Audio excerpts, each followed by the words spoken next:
What is up, everybody? Welcome back to another episode of the Hotline. We are rapidly approaching double digits here on the show, and I'm very excited for that. Ozzy, how you doing today? You doing good?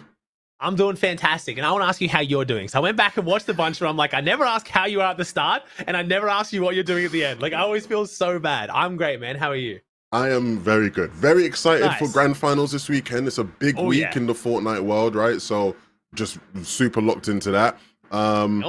For everybody watching, I'm sure you guys are all going to have great grand finals related takes and whatnot to get involved. But to quickly explain to people before we get into the show and get our guest on, this is HotlineFN. This is the call-in show for you guys, the audience, the viewers, the listeners, the watchers, to get involved. You get a chance to call in, give your take, give your hot takes, unpopular opinions, bold predictions, and have a discussion with myself, Ozzy, and whoever the guest that week is. This week, we got an amazing guest. We got one of the best players of all time. One of the GOATs. One of the absolute GOATs with us. Mero is on the hotline today. Welcome to the show, my friend.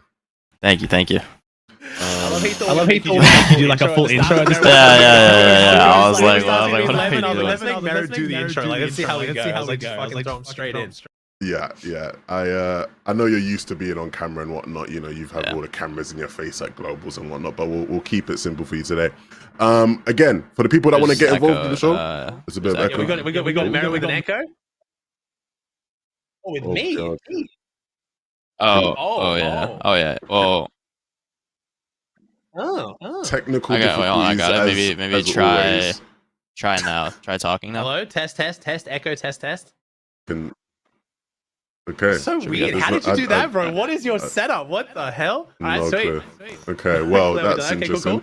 Cool. If you want to get involved and you want to give your takes, be sure to put !hotline in the Ozzy's chat if you're watching on Twitch for Ozzy. If you're watching on YouTube right now, you can check the first line of the description. There's a link to the Discord there. That's how you can get involved and get your calls and your takes in.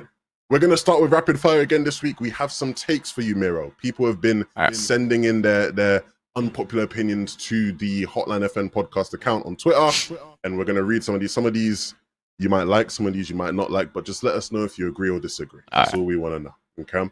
So to start us off, NA Central hasn't made NA more competitive. East was much more competitive than NA Central. Agree or disagree? That's a tough one. That's like a 50-50 question because like East obviously had like more pros playing. Like you had like Zayt, Stretch, and like, you know, all the OG players playing. But I think NA Central, everyone's like adapted as better players, and everyone on NA, like right now, this is by far the most stacked grands on any region. By far. True. I agree with that. I agree with that. All right, Ozzy, one. I guess the hyping and everything like that, but yeah, that's a weird one. I can see it going both ways. Okay, next one. Current Surge meta is more fun because it guarantees that the best players make it through mid game, so end games are more stacked.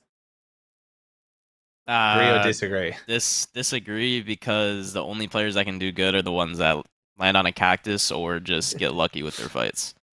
Okay, I will, for the purpose of this person's take, I'll extend it. If it wasn't cactus, like last Surge meta, right? Like last season, just Surge Towers, DMRs without cactus. Do you think that's more fun because it guarantees the best players make it to endgame?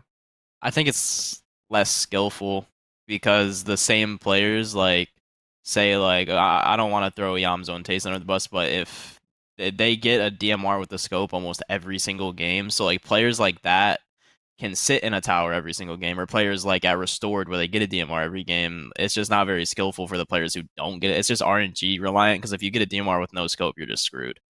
Okay. All right. So you prefer Chapter 5 Season 1 then, like the fighting meta, you found that more fun. And you thought I think it's more skillful. Okay. Like I think Fortnite is about fighting. So like fair.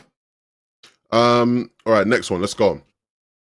The game has evolved so much that skill gap in Grands lobbies is way less. This means that we'll never see a run like Booga and Mero's 3P plus third place and second place ever again. Agree or disagree?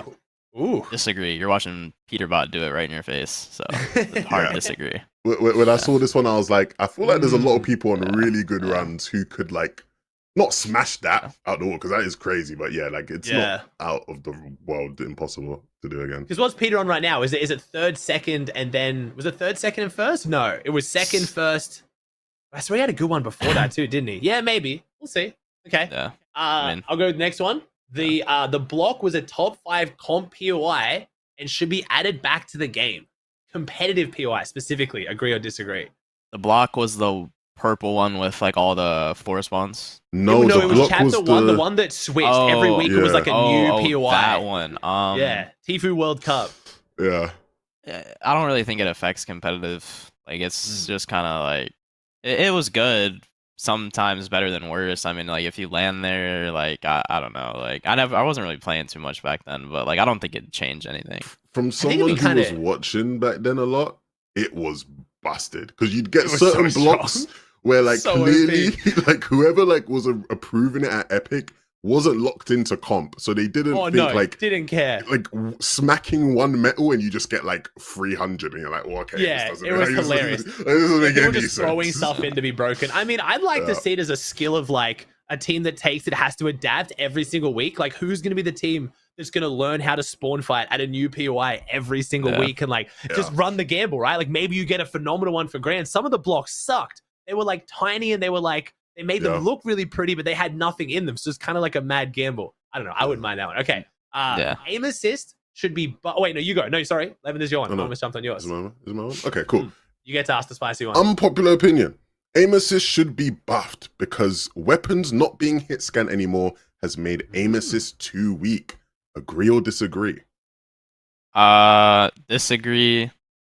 Wow. But partially agree in a way. But like with DMRs and everything, like having aim assist with a DMR would be worse than having no aim assist with a DMR. Like if you had aim assist with a DMR, you wouldn't be able to like track ahead. So I'd say disagree in that part, but agree in the aspect the controller does need some kind of buff. Because I mean, what? There's like how many controller players in Grands now? Like none. So because what would they do? That's a good point, right? Because what Mero's saying, if you got bullet travel time, you don't want to be locked onto the player because you're going to miss every time. You need to lead. So like, what would they? What do you think they could actually do then, Mero? I don't know what they could actually do to buff. Just give them aim. But they still even can't though. They still can't. Like bullet can't travel faster on controller. I think having a meta where it's like there's no red dot ARs but hit scan would probably be like the best surge meta we'll ever have. Because with red dots on controller, like the Twin Mag, that was the most busted gun I've ever used in my life. Yeah. Really? That was ridiculous. That was good on controller, wasn't it? The Twin Mag, dude, I think I got a kill out of the air anytime I seen someone rocket ram. It was that broken. Mental. Okay. I mean, I kind of want that. I just want to go back to no scopes. I'm not going to lie. I kind of want to go back to Fortnite with no scopes. Like, I like it at times, but what it's doing for comp, it'll just always lead to surge towers. So I don't know. I would be totally happy if we had no scopes. Okay, that was a tough one for you because you are the controller goat. So they all the controller players in Fortnite look to you for guidance. So they do. Good backing them there. I think something needs to happen with controller. I'll just leave it at that.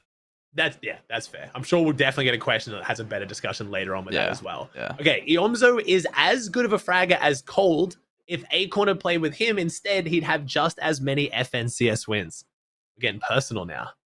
So the question is, Iomzo is as good as Cold at fragging? Yeah, and if he had played with Acorn, they'd have just as many FNCSs. No. I think Iomzo is good. I like Iomzo, but Cold is by far, like, in my almost 5 years now of playing, Cold, if he played the game where, is the greatest player I've ever seen play the game. Okay, all the pros in chat are also disagreeing with that take. So I feel like Mero is definitely not like the only one. Again, I think everyone respects Iomzo, but Cold is kind of like him. Cold is that guy. Cold. Cold is terrifying. Cold. Yeah.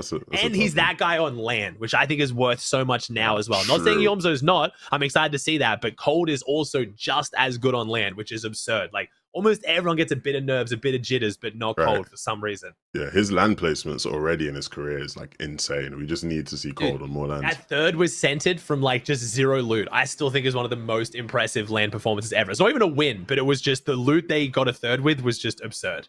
For sure. All right, more player-related ones here.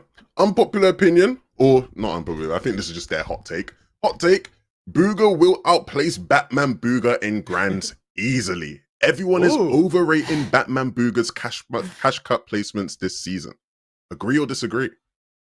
I don't think it's out of the question that Booga could outplace him. Booga's one of those players where it's like he'll have like a bad cash cup season and then he'll somehow still top 5 grands, but like Batman Booga is also like a new team coming up, so like that's why I'm saying like I could see Booga outplacing him, but at the same time we can't like deny the fact that Batman Booga and his duo Rapid are probably the best duo right now.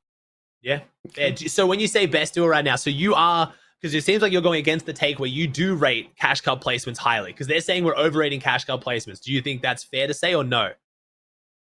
I mean, it's just from like a statistic standpoint. Like, we can't deny the fact that they've won 2 or 3 cash cups. They're placing every week Wildcon and FNCS top 10. Like, we can't sit here and say that they're not gonna place top 5 in grands, but at the same time, anything could happen. We've seen it before where people dud, so we'll just have to see. Okay, I agree. All right, last one before we jump into getting our callers in. Mid game is the hardest part of a Fortnite game and is miles harder than playing end game. Agree or disagree? Agree. I mean, you can't make it to end game without a mid game, and end game's been like the same. Like, you have left side, dead side, right side, mid zone, low ground, high ground. It's been a thing for forever now. Like, if you don't know the basic aspect of an end game, like, I don't know where you've been under a rock. Yeah, I feel like end game actually, now you mentioned, hasn't changed that much. Like, some things will change in the meta, but as far as like actually how people play end game, like I guess maybe things like staggering in certain metas or maybe like mirroring height more has developed a bit, but there really hasn't been that much development in like end game tactics for a while now. I actually think end game suffers from the problem of, since there's not been much like advancement, people often actually just forget like fundamentals. Like, I see people like forget things a lot. That you're like, yeah, okay. How do you actually forget that? I think that's the thrill of endgame. It's like the excitement of it, right? As well, you know what I mean? Like, you just kind of like lose your head because it's just the nerves and, oh my god, I'm gonna win. Maybe I'm on high ground. And you just like tunnel vision, and like, that's half of endgame is just staying composed. Even when like metas switch, I feel like people are slow to like remember the things that worked in endgames in previous metas. So like last season, like I swear, for the first like month or so of the season, nobody was like tanking front side with like bananas and like the infinite white heals we had, and it's like that's something that you always did back in the day when it was like that type of meta, but like people just even forget slurps, these things. Like very recently, like when you had slurps, you would go front side, pop a slurp, and then like build up, and like no one was doing that at the start. I think until someone pops off on height and then everyone VOD reviews them, and then everyone's doing the same play style. If you can get like ahead of that curve and come up with something at the start, it's so much better. Yeah, for sure. Do we have a call already? Can we get the rolling? Look at us go. We got a well-oiled machine. What is your name? Where are you calling from, and what's your take? My name is Mountain Drew. I'm calling from the USA. I'm calling from the greatest region, and my take is that Mero fell off. He won a Mickey Mouse Globals, and that he hasn't won an FNCS in years. Oh my god! Well, we're really gonna get like Mero, Mero's straight on the podcast here. We're just getting torched. Oh my god! This is violence. You can't say respectfully off that, bro. Bro, you look like shit. You smell like shit. No one likes you respectfully. Like, it doesn't work that way. Damn. Sorry, Mero. I mean, it's obviously a take from someone very uneducated, uncompetitive. Globals, any LAN has been partially Mickey Mouse. Obviously mine was 6 games. We pulled a lot of zones, but we can go look at Queasy where they pulled almost every single zone. We could look at Cammy where he sat on top of a balloon the entire time. Obviously mine was the most Mickey Mouse, but I got second before that. Then obviously I was in first for a majority of the next one with 9th, and obviously we sold. I've never been a Cash Cup player, so this take is just kind of from someone who's very uneducated, uncompetitive, but you know. I respect it. I respected Moundry. You came in here like to his face and were just like, bro, I think you are washed as well. I mean, I will touch on Mero on the wash one right now. How are we feeling like right now? Like, you think this, like, what are you placing this grand finals? I mean, it's grands. Like, anything could happen. Like, I mean, all I got to do is just sit on the game a little bit and I'll still be as good as I was before. So, okay. Martin, Drew, brother. You know, I respect people that have some courage, some people who have some cojones and whatnot, but all of the energy came out with one of the goats, man. We're still talking to one of the goats here, brother. You gotta let me defend my take. To some of the goats, please do. You know, the way I know Mero's the voice has got to be, you know what I mean? You gotta watch the tone in your voice, brother. Come on, man. Yeah. Like, Mero was underplaying. Yeah, Mero was underplaying just how Mickey Mouse the Globals was. It was basically a lottery ticket. He pulled every zone. Rift Island spawned on him literally every game. And I don't know if you've seen clips from that LAN, but the lag was insane. You couldn't even like walk straight. So I think absolutely Mickey Mouse LAN. But the lag was insane for him as well. That's a fair take. I think Mero played to the meta though as well. Like, you guys are the ones that identified that you just had to jump the fuck in. Like, so many teams are trying to overdo it, I feel like you guys did be like, okay, there's no point trying to go for quad edits or doing anything fancy. Cooper, get the fuck in on the wall, kill this kid, got a refresh, and then won. So I don't know. You guys were still playing in the lag, but it does always kind of put a bit of an asterisk on it. I will agree. No, that's a fair take, but then we also have to mention that I didn't go on the island a single time, and half the lobby also got zones that were all in their favor. We just played better than everybody. Like, I had the most kills, the most damage, the best damage ratio, the least amount of damage taken. So, like, performance-wise, I played better than everyone. But at the same time, there's pros who would land at our drop spot that wasn't that good, that would not win. So yeah. I think if you guys had a better drop with the zones, it could play out differently. No, you go, Drew. You go. Also, I'd like to say that I'm not saying that like the LAN was worth nothing, but it was still very Mickey Mouse as compared to like 2022 Invitational or the 2023. So I think if your argument is that like, yeah, like of all of the recent LAN events, last year's Global Championships was the least competitive or the least like impressive to win, I think you have a fair case there. Yeah, I think there's lots 100%. of like 100%. It's so sad too, because it was the best lobby, man. We finally got LAN calls. Like, we had the best players in the world, and then we put them in a lobby on only 6 games, and it was laggy as fuck. That makes me so sad. Like, the zone pulling thing aside, I think, yeah, you guys got zone luck, but even then, that still can sometimes mess up certain teams' surge strategies and stuff. And the fact that you did have most damage, most kills, stuff like that, but it was just the lag in 6 games. Like, why was it so laggy, and why did we have 6 games? It makes me so sad. Yeah, I think the problem here is that often happens is people are quick to use that to say like I think if you're making that point, it's fine because I don't think there's anything too unreasonable there. But I think when you're using that to then like discredit like Mero and Cooper as like players and like the significance of where they're at relative to other people, like I feel like that's not as reasonable because yes, you can talk about like luck with certain things that they had that other people didn't, but they played to the lobby and they played to the situation as best as they could. And a lot of other people in their situation who are, you could argue, greater players than them wouldn't have had the success they had in those positions. So for me, oh, for sure, I think you. I do. Not to mention though, the grands right after Copenhagen or whatever, we were conned and still got 9th. So I don't know if that's really a decline. And then also I played with Dukes, who was a last second duo. But then we got half our loot taken. So like, I mean, obviously, like I guess it would be a considerable decline that I can't win 3 in a row again and 1 every other season. But I mean, like, I guess I think it's a bad take. But yeah, that's my personal opinion. That goes with my take. Oh, sorry, Ozzy. No, you go, Drew. Okay, I think that goes with my take. That I think you've gotten like 19th, 9th, and 9th your last 3 FNCSs, which is a considerable decline from second grands then winning globals. And I think your teammate, like the quality of your teammates has also gone down. Like you went from Booga to Cooper, now then Dukes, then Pink. Like just a steady decline, but you're still one of the best in the world, I'd say. We did get second with Cooper and then win the LAN though. So I think I don't think Cooper should be fair in that one. I think that was more of a sign of Mero's strength, in my opinion, of picking up someone underrated and then still staying on top. That was more impressive for me. But yeah, Dukes is double shit, that's fair. Cooper is arguably better than Booga right now, so I don't know if that was I think at the time people saw it that way, and I think to be fair, at the time people were fair to see it that way because I mean, that's fair. People was an unknown quantity in comparison to like a Booga or other people. So I can hear that, but I also think that we need to address the fact that, like, obviously, Mero, with you, when you stepped away from Booga, stepped away from Dig, all that, the whole point was to get out of the spotlight. And I think naturally by getting out of the spotlight or even announcing retirement and then you decided to change and came back and played with Cooper and stuff, I think that's going to limit your duos going forward, right? Surely that makes a lot of T1 pros question, like, well, he's already retired once. What if, we get contested and he just steps away from the game again? Like, that's got to impact future duo choices, right?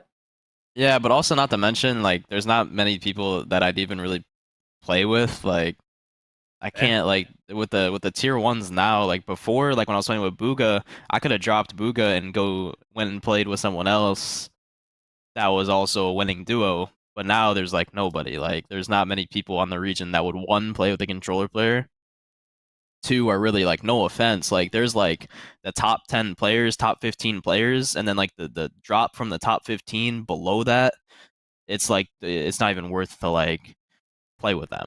No offense to them, but it's like there's no tier 1 pros no more. Like, so it's hard to find a duo. Like, that's why everyone's sticking or playing within like a certain duo range. Like Ryze and Agers, they've played before. Ryze and Yamzo stuck for what, 2 years or however long, and now Yamzo's playing with Tayson, who's in the friend group because he knows like he's not gonna fight. If Yamzo went on a duo search, there wasn't anyone he was gonna play with except Tayson. Yeah, it's like his best option was like paper. It's like we've had a bunch of people, like you're like the third T1 Pro we've had on this podcast had the exact same take that like the Tier 1s are deliberately gatekeeping. Like they will not play with other people, A, because they're worried to, but B, they also don't want to reveal too much or train too many people up and stuff. Like we've heard that so many times. Yeah, I mean, there's only been like 2 people that I've ever taken a chance on someone bad, which has been like me, and then Bugha played with Poyo, which kind of gave him some rep. Look how that went. Like, like it's.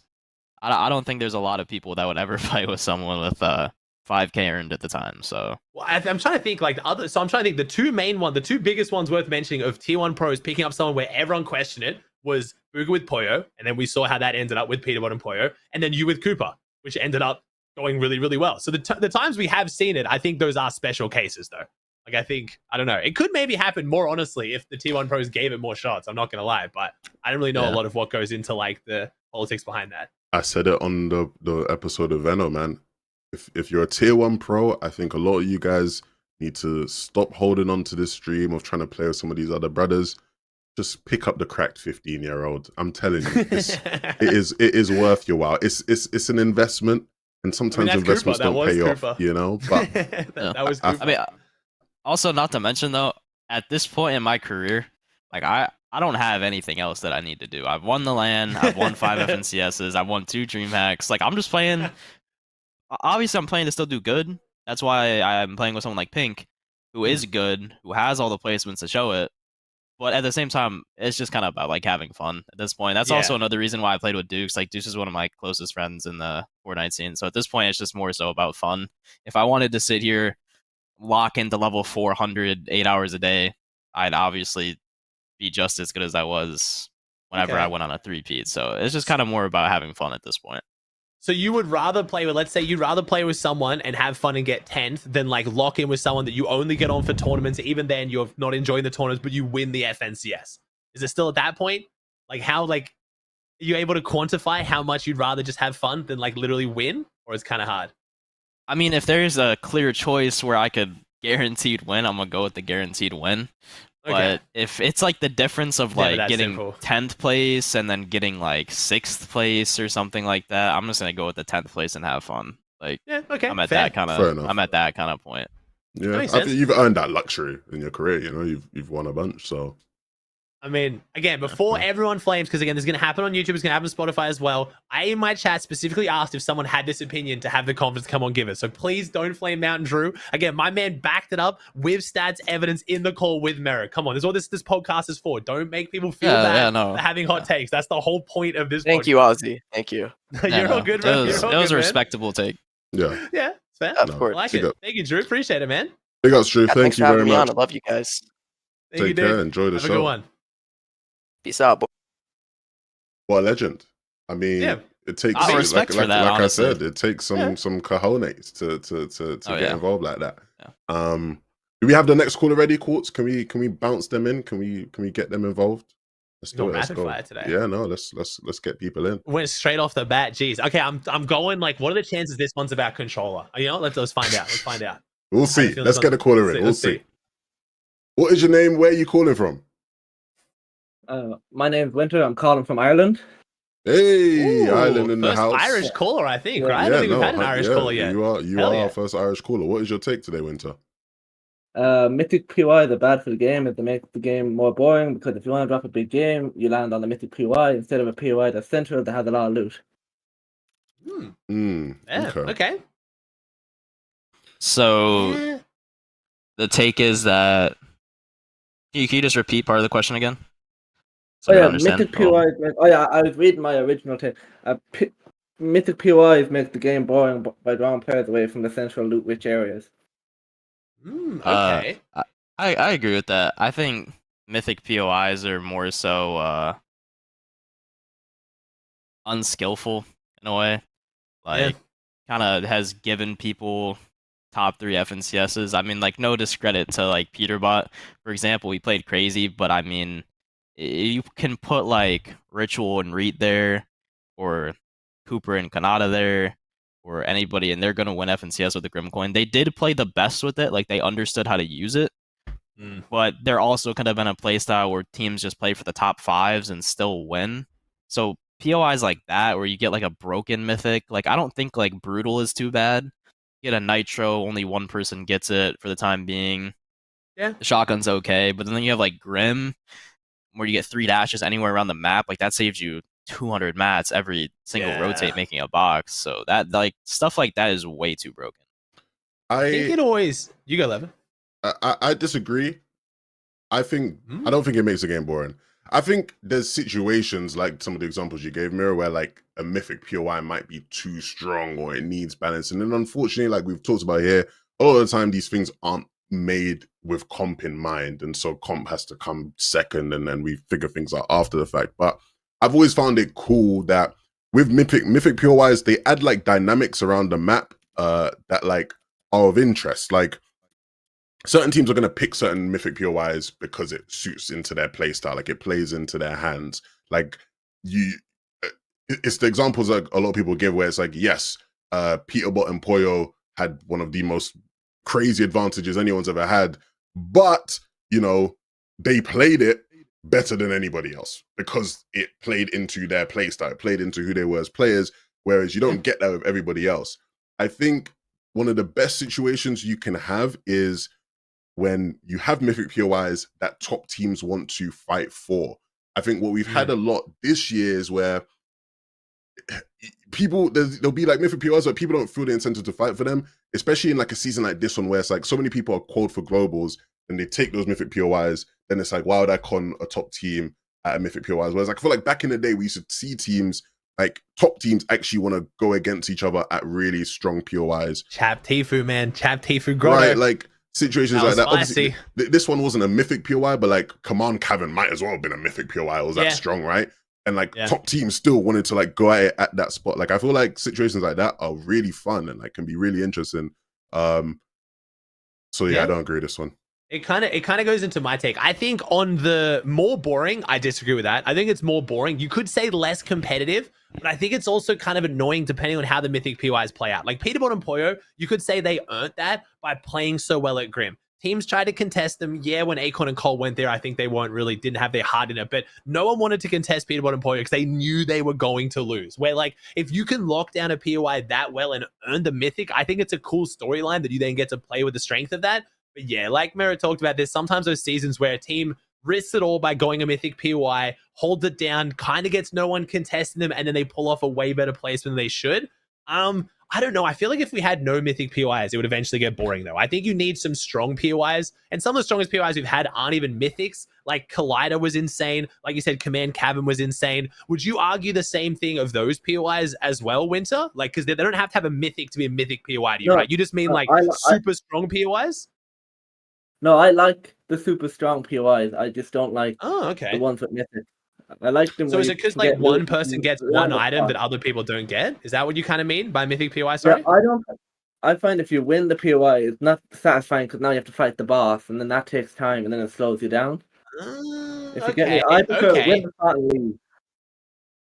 Okay, so you don't mind super stack POIs, you just like the actual concept of how Mythic POIs work out. I guess because it's always like a vault and then a boss, then if you're conned, yeah, it is kind of annoying that some of the best jobs for loot right now, you then fight for them, you win the fight, then you got to wait for the boss, you get third party while doing the boss, which kind of does mess up the whole rhythm of claiming the Mythic POI. Boss fights are pretty quick these days though, so I don't know if I completely agree with that. But I have always said I want Mythics to be fun, unique items that fit people's playstyles like Levin said. I don't want just a stronger version of a gun that does an extra 2 damage or shoots 0.1 second faster. Like the medallions are kind of cool for that, especially this season. I like that one team can do something no other teams can. Obviously, if they don't balance that properly, it's going to be a joke. But even it'd be cool to see if like, you know, maybe one team gets like glider redeploy. Maybe one team gets like another item, like something very unique that completely changes the way they can play the game, like we had with Grappler back in Shark Season. Again, you'd have to balance it, but I'd love to see more utility-based mythics, not just weapons.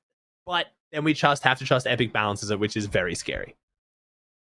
Yeah, I'm realizing now I maybe misunderstood where you're coming from in terms of like I was thinking about it from the perspective of just like a really strong POI. Super looted, yeah. Yeah, but I guess if we're going like if we're talking at a much lower level, not even just like highest level competitive, like Mythic POIs, drawing people away, I actually almost not that maybe I actually locally agree with this from the perspective of like when you're like just playing like ranked or something, right? And you're just playing like casually. When you have like Mythic POIs, it then spreads out where people going. Like I do miss the times when you played like ranked and like everyone's going tilted or everyone's going stark. Like I like when there's one central place that everyone really wants to get, and you can go other spots and still be well off, but it's like there is the one rather than the like lobbies loads. are so dead though. The lobbies are dead anyway, though. That's the problem. That's why I have a problem with it. Like, I'd rather like the lobbies be dead and I at least had my fun at tilted than like the lobby's dead and like I'm at rig and no one's even here. You know, it's like. Well, so I do want to go back to the topic, Mero. You haven't really dropped many Mythic POIs now that I think about it for the most part, right? Why is that? Is it because you don't like being the strongest drop and then you have to lock in with those spawn fights, or is it just coincidence? Because I've noticed you haven't dropped that many for your performances in the past. I mean, I'm just controller, bro. Like, I'm just gonna get landed on. Like, it's just kind of all it is. If I land somewhere that's way too good, like... Really? I'm you just think you're not scary on, of spawn? You think people would look to land on you? Like, you're like a team, you're a player to land on. I wouldn't have thought that. I'm one of the best off-spawn fighters at a spot where you can fight. Like, I got, like, the evidence to back it up. Dirty Docks, wiped them. Oh, you mean like 50-50s, like scrolling the chest is what you mean. Yeah, no, I can't do that. The controller thing, I was like, what? I get it now, okay. Any sort of fighting off spawn, I'm one of the best at. Like, I've gotten so many people uncon POIs. But when it comes to 50-50, like, sometimes I'll win the 50-50, but if I'm like most people, I'm not gonna throw anyone under the bus. Most people macro now, so I can't really win against zero ping macro, so it's kind of just pointless to even like go for stuff like that. Okay. Yeah. That makes sense. That's fair enough. Yeah, you weren't going to do the grim top chest like 50-50. It just never worked. No, I lost that every time. No chance. Fair enough. All right. Fair. You know, Winter, at first I wasn't with you, but I think I'm with you now. To some extent, at least. Appreciate you. Yeah, I think what's good tomorrow. I got to say, best accent we've had on so far, though. It was like, I was like, how Irish are we going to get? Like, is it so Irish? I'm going to be like, fuck, what did he just say? But it was like perfect to me. I still understand, but sounds sick. Thank you, Winter. Appreciate that. Take care, mate. It's interesting. Week to week, we get like people calling in from like all over the world, and it does actually put into perspective like how big comp is and like crazy that people how global this shit is. It's nuts. If you get someone from like absolute nowhere, like some country I've just never even heard of, that'd be so sick. Same. All right, let's get the next caller in. Let's go. What is your name? Hello. What is your take? Yeah, my name is Thomason. I'm calling from Nigeria, and I think Epikwhale's achievements, FNCS's, are more in like his entire FNCS career is better than Mero's. I'll say why. Ooh. Now, okay, tell us why. Tell us why. Epikwhale got third in World Cup. Okay. I don't think Mero placed. I don't know if Mero placed in World Cup. But Mero wasn't even playing during World Cup. I'll defend him on that one. Yeah. So then the NA West region, people said, okay, NA West is a Mickey Mouse region, all of that. If it was really a Mickey Mouse region, why didn't they win 4 in a row? Then, okay, obviously I know Mero won 3 in a row on East and all that. He won LAN, but also the Gamers Ace for Epikwhale, you know. Like his entire career for Fortnite's career in general is better than Mero's. Okay. This is a bold one, mate. I'm not gonna lie. I thought Mero was done with the hot take. I thought someone was gonna come in, flame Mero, bro. You're not the GOAT. This oofed. I don't know if we can find another person in the Fortnite scene that agrees with you on this one. Like you're really fighting the good fight right now. Mero, I'll let you take the floor. This is a bold one. Before I start this, in no mean, I love Epikwhale. I'm not trying to discredit him, but I don't think that a person who's never played controller before plays it for less than a year should win FNCS on any region and have that count as the same FNCS that I won on a harder region. Like I said, insane that he won that. No discredit, but that shouldn't be in the same category. He's still a good player, a great player. That's why he's on Central, still doing good. He also played with the Avengers on NA West. He did. So, and they literally owned the region. You couldn't contest them, otherwise you literally got banned from practice and couldn't do anything. Like, you contest them, you got blacklisted. It wasn't even like they were a good thing. It was like they owned the region. Yeah, I mean, like I said, Epikwhale winning 6 is crazy. 6, yeah. But I don't think on a region where you can switch inputs and still win in less than a year should be as validated. Not to mention, I mean, yeah, he did get 3rd in World Cup. I didn't even play the game. Yeah. So I get the take. I don't really agree with it. I think that also, like, it's not even just me saying it. Like, I think that anyone that's like really dove deep into competitive will say that NA East was way harder than NA West.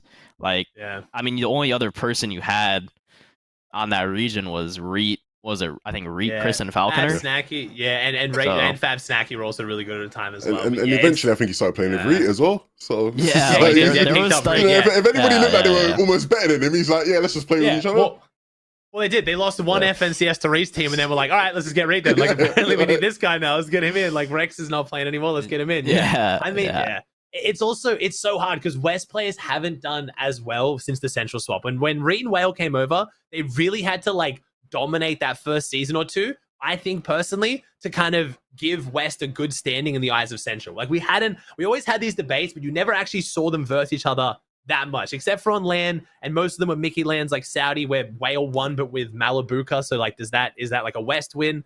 And then they came to Central, and no one really did well at first. Again, the West players on average, their ping got absolutely smoked. And now, since we've got 0 ping West players like Poyo, like Bolts, they're doing really well. But yeah, man, I'm sorry, I got a hard disagree with this one. Like, it's 5 FNCS wins on NA East is so much better than 6 on West. I'm sorry, man. I loved West, bro. I watched every West tournament. They're my boys, but I think even Epikwhale is disagreeing with you on this one. That's how like hot I think your take is.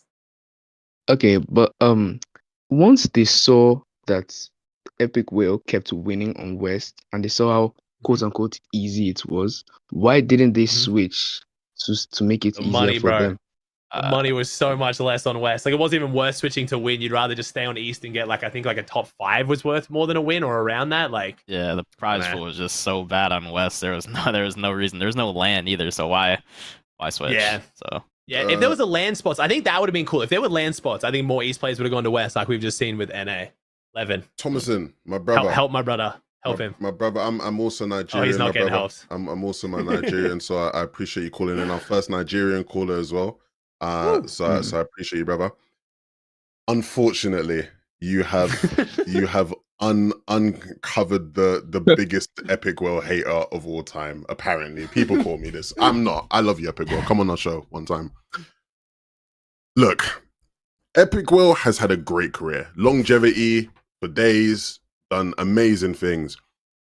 I unfortunately think people who think like you and have takes that hold Epikwhale in like all-timer heights overrate him for a couple different reasons. The first thing you mentioned there of like, I could see the sort of angle you're trying to go on of like, yeah, but like if it was so easy for Epikwhale, if it was so easy for him to just win everything, it wasn't. And I remember when I clocked this, it was eye-opening to me. The way people used to talk about Epikwhale back in the day on West, yeah, you would have thought that they were just winning every grand by like 200 points. And it was like a complete wipe and there was no hope for anyone to win or beat them ever. They were clearly the best. They were far above and beyond everybody else, especially like the trio days, right, with Arkham. He was doing some sick IGL and shit, and like there was genuine things to learn about the game from watching them play, 100%. But you'd go and watch the leaderboards after like day one of West, and it's like they'd be in third. Usually not winning. Yeah, they weren't winning. Like, it was like clutch comebacks. Yeah. It wasn't like dominant wins. And so for someone who was like, didn't know anything about West, and I'm being told like these guys are wiping the region, I'm like, the brother's in fourth. But they just scraped past like in like the 10th game of Grand to win it. Like, it's like, again, they still were winning, so I'm not like trying to discredit the win at all, but it's not like they were like just wiping West completely. And again, like eventually when people did come along that were like better than them and like could actually beat them, they ended up playing with the brother. They ended up picking them up. Yeah. It's like the way I always saw Rex Epikwhale never played as well though. When they picked up Rex would literally like Rex's first game on would be FNCS. I don't know if I'm allowed to leak this. It doesn't really matter. I'm pretty sure like Rex would literally have IRLs level his account to get it to high enough level to play FNCS. He literally would not get on the game before FNCS. Like you could not get him to play Fortnite. Like my man was the least dialed in of any FNCS winner ever, and then his team would somehow win. Yeah. It was fucked. I think the problem that Epikwhale also had as a player, and maybe he'll disagree with me on this, this is just my observation. I think part of the hype of like him on West meant that he became very misunderstood as a player. Like I feel like a lot of people started to see him as like this like IGLing mastermind, right? And like that's just not the case. And I feel like we've seen that on Central where like he can hold his own and like lead someone, but he's not like this IGLing mastermind. I think a lot of people realized that when he was playing with Clicks and there was a lot more eyes on them. But he's also unfortunately not this like crazy fragging player, right? It's like the comparison I always used to make to Epikwhale is like Epikwhale for me was just like a American Anas. He's like the perfect support player. You know, you stick him on a trio with two other great players like a top fragger or a top IGL, and they're gonna win everything because he's not gonna make many mistakes. He's got great fundamentals. He can take over with Tarpon at times. He can frag out and get cracked, and you know he's a West kid at the end of the day. Of course he's cracked. But it's like, yeah, and I think we've seen that be awkward for him at times, even in duos, where it's like he has to play with someone where he's the IGL. It's like I don't think that's probably where he's most comfortable, and he has to maybe frag. But it's like again, you want someone that's a better fragger. I feel like Epikwhale has had a great career. I think he's a great player.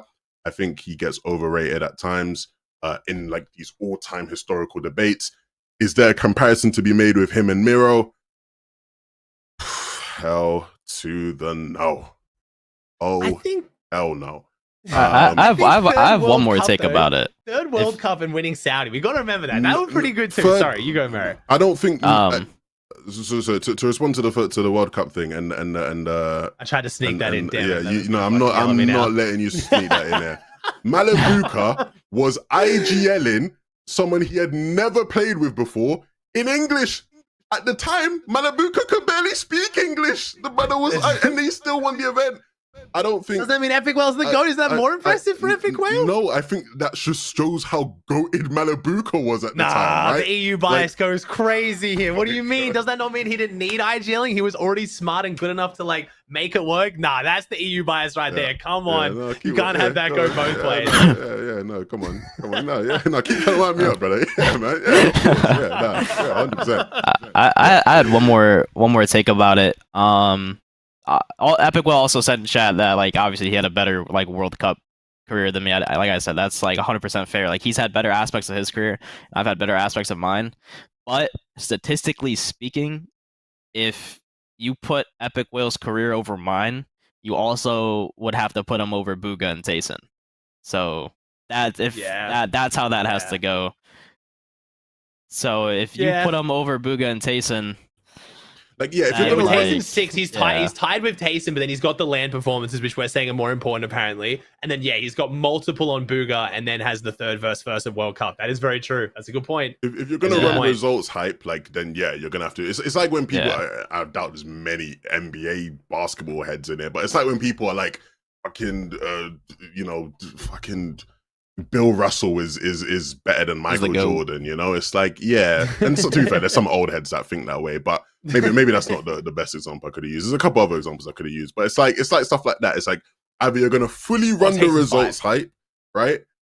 Or we're gonna actually have some nuance and like look at the results and put them in context. And it's like does Epikwhale have a run where he was like just undoubtedly the best fragger, like unkillable machine, like a Mero had in like the free pre run? No. And like he, I feel like if we're like looking at things at what they actually are, rather than just like, oh yeah, well he won $1 million at World Cup, and to be fair, that was impressive. I won't take that away from him. That was impressive. But even then, it's like, was he the best player there? No, because you'd say Bugha was, right? So like those people more impressive, and so like, you know what I mean? Yeah, that's just how I feel about it anyway. Yeah. But it's, I'm a hater. It's so hard, bro. This is why the GOAT discussion is so impossible with the different regions. And then we finally got a fucking land with the best of the best in the world, and now we already have people saying it's Mickey. Like, it's just pisses me off so much, man. Last year was supposed to be the chance to do that, and then because they didn't fix observer lag, it still just like didn't count. And now this season, I mean, this year we're gonna have the land. It's cool, but we don't have the land qualifiers. So like some of the small region teams who qualified from like season 1, like would they be there? Like should they be there? Like I don't know. We'll see. But I disagree. I'm sorry, Thomas. I respect the commitment, but that was a bold take. I thought that I didn't think we were going to get any bold in the first take today, but damn. I mean, we did have Whale in chat. I will say, by the way, for the people watching who are watching after the fact or not watching in my stream, watching 11's YouTube, Whale has come in. My man's probably at the gym fucking smashing out of 305, but he did just say that he thinks it's debatable potentially, but it's hard because Mero didn't play World Cup. He backed you a bit more there. Whale was less humble than I thought he was going to be, which I kind of like. I would hope he would be. To be fair, like again, I hope Epikwhale disagrees with everything I say when I talk about this. I hope he does, because at least that to me like says a lot about like his confidence of playing and how he backs himself. Like that's good. But yeah, I would disagree with that one. I appreciate it, my brother Thomason. I appreciate you, man. Yeah. Take care. I hope to see you on the show again. Thank you. That was a bold one. I'll be real. I did. That was a bold one. That was a good one. Man, Mero's having to like try and like, dude, this is a tough podcast. You're trying to defend your like, you're gonna defend your like career of being one of those decorated players and not look like a dick right now. Like, I'm like really defending my legacy. Like that is mental. 2 out of 3 takes has been your legacy question. You're trying to be humble, but like not shit on people you're friends with. But be like, I know. Yo, I love Epikwhale, but like, So. Before we get the next caller in there, I do actually have a question for you, Mero, because I've seen a lot of people, you know, when we've done this show for a couple of weeks now, and we've had a lot of people bring in takes, and one that we've actually had a bunch of times, and I thought I'd wait till we got you on, and I should have done it in rapid fire, but I forgot. One thing that I see a lot of people say is if Mero wasn't a controller player, he would be considered the undisputed GOAT, and it wouldn't be a question, but people have a bias towards controller players. Do you feel like that is a thing? Do you feel like people look at your career lesser only because you're a controller player? I think that I agree with that in a way, because a lot of people will just say that like my best performances are when controller was broken. I mean, considerably yes, but at the same time, like it got nerfed and I was still winning.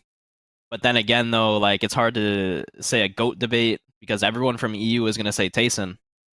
Everyone from NA is either going to say like Booga or this and this and that. Like it's hard to say. I think that in Fortnite there's eras. I think I've had my era. I think Booga's had his era. I think Tayson's had his era. Because I personally don't think, like, I'll be honest, I'm not going to be humble here. I'll be honest.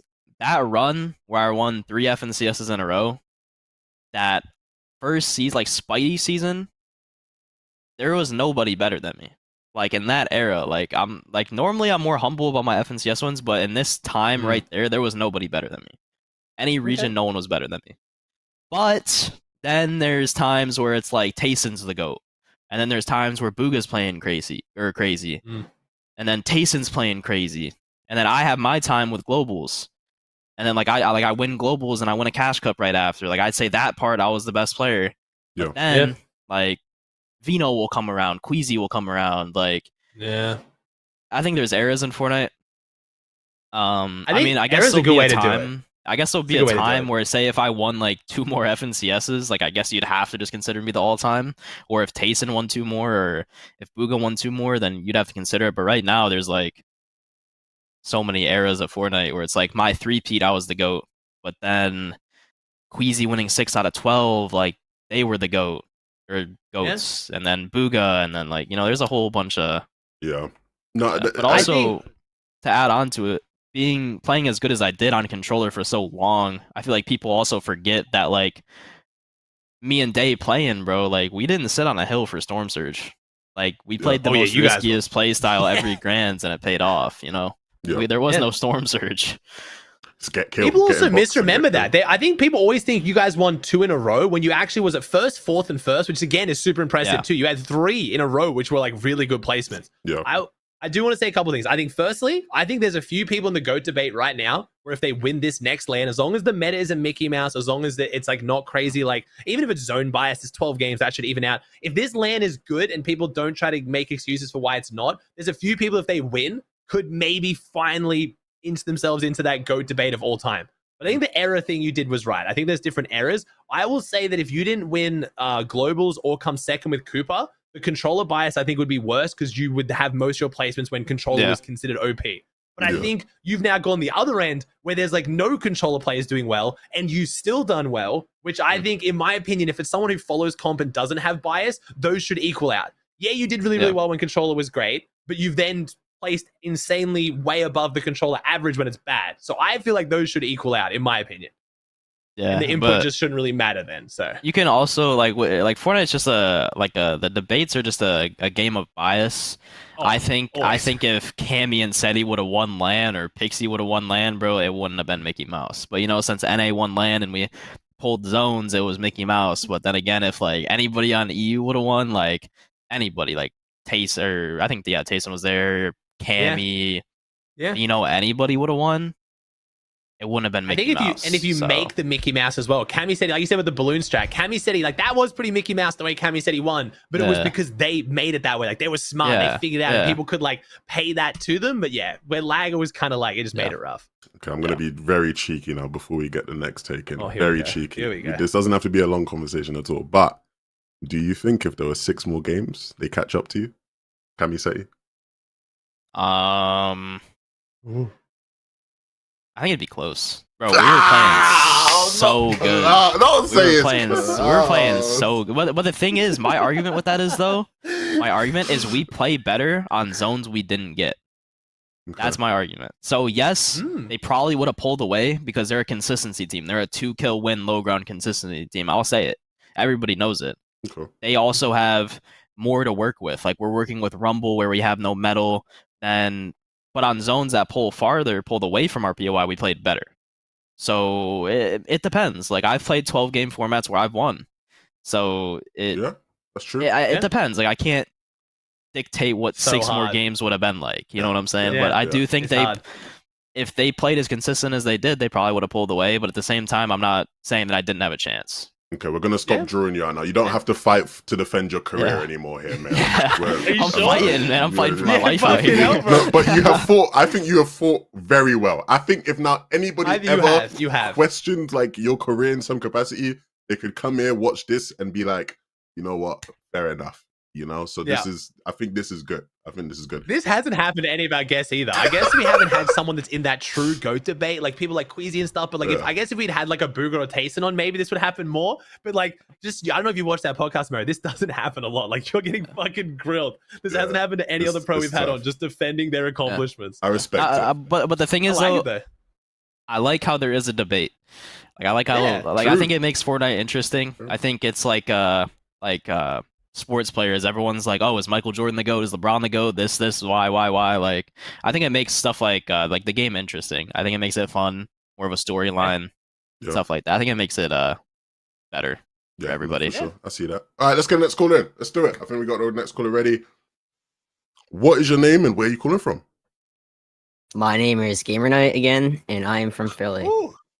Welcome back, Gamer Knight. What is your take? My take is that the radio tower needs to be removed from comp because it gives an overpowered advantage to teams that go to it, and it's not doing its purpose of mid-game fights because all the teams get it uncon anyways. What, the forecast towers? Yeah. And then, so are you specifically, can I like kind of push a little bit further before we talk about it, Game Night? Is this like all mid-map objectives or specifically the forecast, or is that just this season? Is there any other you'd put in that list that kind of like fit into the same category? I think Island's kind of the same way because teams started not to go for it because it was overpowered. It's just if it happened to be right under them, they would go for it. Kind of like the forecast towers. Okay, fair. Do you want to start with this one, Mero? What's your thoughts? So the argument is that it's unfair advantage without promoting fights. The thing is, forecast tower, I could see why someone would say that, Like, we could argue some people's placements have been because they got a forecast tower every game, but you also have to know how to work around a forecast tower, and it depends. Sometimes the forecast tower gets fought for. Like, I could argue that Clicks and Vinos, like I said, I love both of them. They get it every game. Like, I'd say that is a bit unfair because no one's fighting for it. But I mean, who wants to fight Clicks and Vino? There's not many people in the region that are like, oh, let's go brawl it out with Clicks and Vino 12 games. Like, they definitely deserve it. Ritual, they though, deserve man. something like that. Reed and Ritual been fighting for their tower for fucking tooth and nail, winning it like every time, and every team's like, yo, I'm gonna go take on Reed and Ritual, their forecast tower. That one I don't get, but I do know what you mean. It is about earning it though, too. Yeah, and I even think that Vino would agree with me here. Like, I'd say that, like, because Vino's very smart. He's very, like, humble about, like, you know, what he has and, like, what he gets. Like, forecast tower, as many games as he gets it without any problems in a grand finals lobby, technically, if you want to put it, it is kind of unfair because no one fights him for it. But then if someone were to fight him for it, then the argument wouldn't matter because then it would be fair since they win the fight. So it's dodgy. I think Island's fair. I think it rewards, like, players, like, flying on the island if you need more loot. And then there's always going to be 2 teams on island. Always. There's going to be more than that, honestly, because everyone just lands on the side of the brick and stuff to refarm. I think it's good for players that have, like, gone through hell in a game and you're like, man, I need to get out of this game somehow. And the only way is by fighting. And I think it's rewarding if they win that fight, they get a flag at least. Because the flag's not even that broken. Like, it's not going to win you the game. Forecast tower, it depends. It's like 50-50. You know, like, Reet and them fight for it every game. But then Clicks and them have it for free every game. It's 50-50 because if someone were to fight Clicks, then it would be fair. So some aspects yes, some aspects no. So good too as well though. The DMR, the guaranteed DMR, 2 Fizzberry jar, like Fizzberries and the bigs, like, man, forecast is nuts for that right now. Yeah. I do think it depends on the meta too though. I 100% know where you're going from. I hate bunkers. I think bunkers are stupid as shit. I hate them. They annoy me. They just don't create exciting fights. And I guess it depends what the purpose of the mid-game objectives are. I don't think they're in any attempt to make the game more competitive from Epic. I think it's purely them trying to fix the boring mid-game issue, right? Like, they're trying to make something that makes people fight in the mid-game or something to watch over. Caches, I think, were great for that. I think caches was super fair. I'll throw that to you, Mero 11. We like caches. Were they good? Like them? I thought they were good. I think they were too strong. I think they were too strong. They were too easy. Strong to the legendary slurps. But I think if they made it, like, actually scale properly with the time to get to them, kind of dumb that you got the slurps regardless. I always thought that was dumb. Like, maybe if you get there when it's blue, you get minis. Get there when it's purple, you get bigs. And maybe if you get there when it's epic or above, you got like a Fizzberry jar or something. I think that would be kind of cool way to play it. It was just too easy to manipulate. Like, you could manipulate a cache and get one every game. So, like, that's kind of unfair because some people couldn't do that. Like, teams, like, on certain edges of the map didn't have a team to mirror. So, like, I do like the aspect, though, of you only get slurps when it's, like, gold or purple. I do like that, though. I think that would have been way better. Where I stand with this is, this feels like someone who's, like, watched Clicks and Veno, like, stomp with the forecast for, like, a couple weeks and is like, you know what? I don't like this. This is not unfair. And maybe that's not the case for you. But how I feel about this is, I think the fact that we see different teams in different regions get the forecast is, like, proof that it's not, like, it promotes fighting. And that's why the best teams get it free, because they're the best fighters and nobody wants to fight them. So I do agree that it's probably, like, too easy to condition for some people, right? It's like, because in EU, Chapentini get it, and they're like Nitro Drone, right? Whereas, like, in NA, it's like the Snooty team gets crazy. It. I think if you were to actually, like, go by, like, timings of how long it takes to loot a place versus get there, I think Pleasant should be the team that gets it every time, but, like, that never happens, right? Because they're just not fighting, right? They just don't want to fight Clicks and Veno. So it's like, ultimately, it's weird because it does promote fighting, because that's why the best fighters get it free, like, because people don't want to fight them. When we add, like, Island and stuff into there, that's why I feel like it's, as well, we're maybe getting a bit too crazy with it. I was actually having a conversation today with, or yesterday with Coach Harry, shout out to Coach Harry, about Island, and he sort of came to the conclusion that Island's probably actually even too strong. It's probably not as bad now because you can't, like, guarantee you get it every game like you could in, like, previous seasons of metas. But, like, Okus Bucky season, bro, hit the rift, fly straight onto it, and just, like, fight it every game. Island is, like, so good. If you can play with it consistently, like, that's a genuine strategy to, like, find success. Like, you get up there, you just get all your brick and wood back that you need. you get a rift or a pad that puts you into like an amazing position, like for endgame. It's like Island's really strong. Yeah. But I think the aspect of like not promoting fights, the only way you can do that, I think, is when you have like ones that are a bit more random, like when we had caches, and still like Island now, right, where it's like not guaranteed, so you can't condition it as much, right? The problem with forecast how it's being stable is like it's too easy to condition, so like the best fighters just get it free. I don't think that's a problem. The meta we're in. I think it's the meta we're in. I think it's like Storm Surge and stuff. Like it's so risky right now to fight for a forecast tower or fight for an objective because you might get 2-3 pump tags in, you get like a 220 damage, you risk dying, and 220 damage doesn't mean shit in the current meta. Like that's not worth the mats expended, the risk, the time it takes to get there. Now your rotates are thrown off. I think it might be a deeper issue of just the meta right now does not reward changing up your playstyle whatsoever. Everyone's got the exact same surge route locked in every game unless the zone pulls really far one way. And even then, they have a different route and nothing can fit into that. I think if you had a better meta where like fighting was encouraged, whether you got more surge, better points for elims, or there was just some incentive other than the actual reward itself. Because if most teams tried to fight Clicks and Veno for forecast tower and grands, they're now dying to surge. They're either dying to Clicks and Veno or they're probably dying to surge. It's just not worth the risk, at least the way I see it. Yeah, and you make a good point of like the meta thing as well.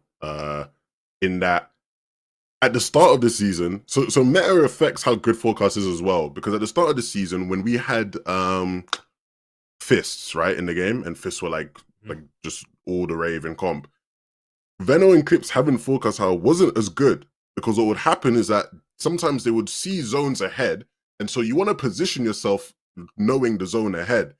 But it meant that sometimes they were putting themselves on congested side of zone just to play for the next zone. But then they're on congested side with fists and everyone has a fist around them and then they die. And like there was a lot of examples of that happening where like, so some like, it's so weird how like you can change one aspect to the game and everything rebalances. Like in theory, I think you just need to make it better. If you don't like how it is now, I think to make it better, you need a meta where like it's not as strong, whether that be like, you have like more pullback zones or some shit, or you just have like something where like actually just having the forecast itself is not as strong, or you just make it like a bit more random in who can actually get it. But even then, I think people would probably complain about that because it'd feel like a free win for some people. I don't know. It's weird. I don't really have too much of a problem with the forecast tower right now, though.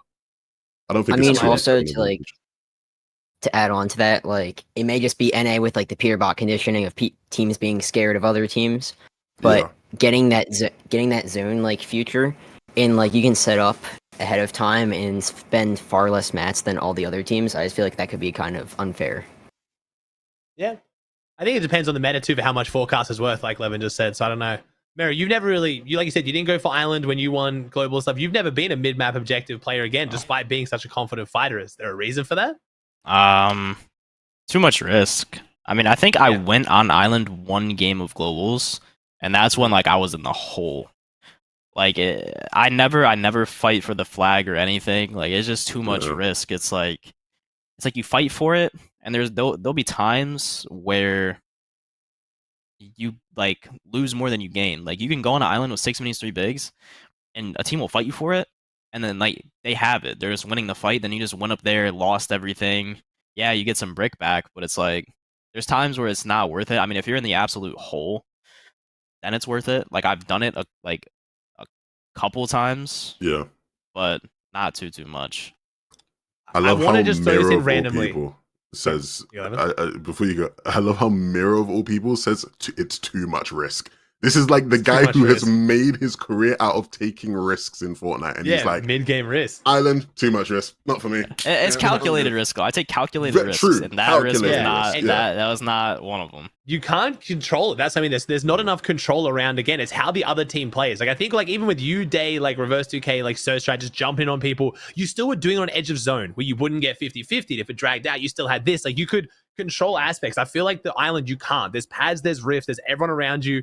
The objective being something you can just sit on and die in zone over it if they really wanted to. You just can't control it. But I did want to throw this in here, and this is going to be like a bit of a weird tangent. But I think one of the biggest issues with this is Surge, and I got a super unique suggestion in my chat, and I very rarely get these. Most suggestions we've talked about at least somewhat. Someone suggested in my chat that getting a kill should give you a bonus amount of Surge. So rather than just, the 100 damage you do being the 100 Surge you get, for every kill, you maybe get 100 or 200 Surge. Like they could play around with the amount, but it would reward early and mid-game fighting more and being contested, because it's not just the damage, it's the actual kill.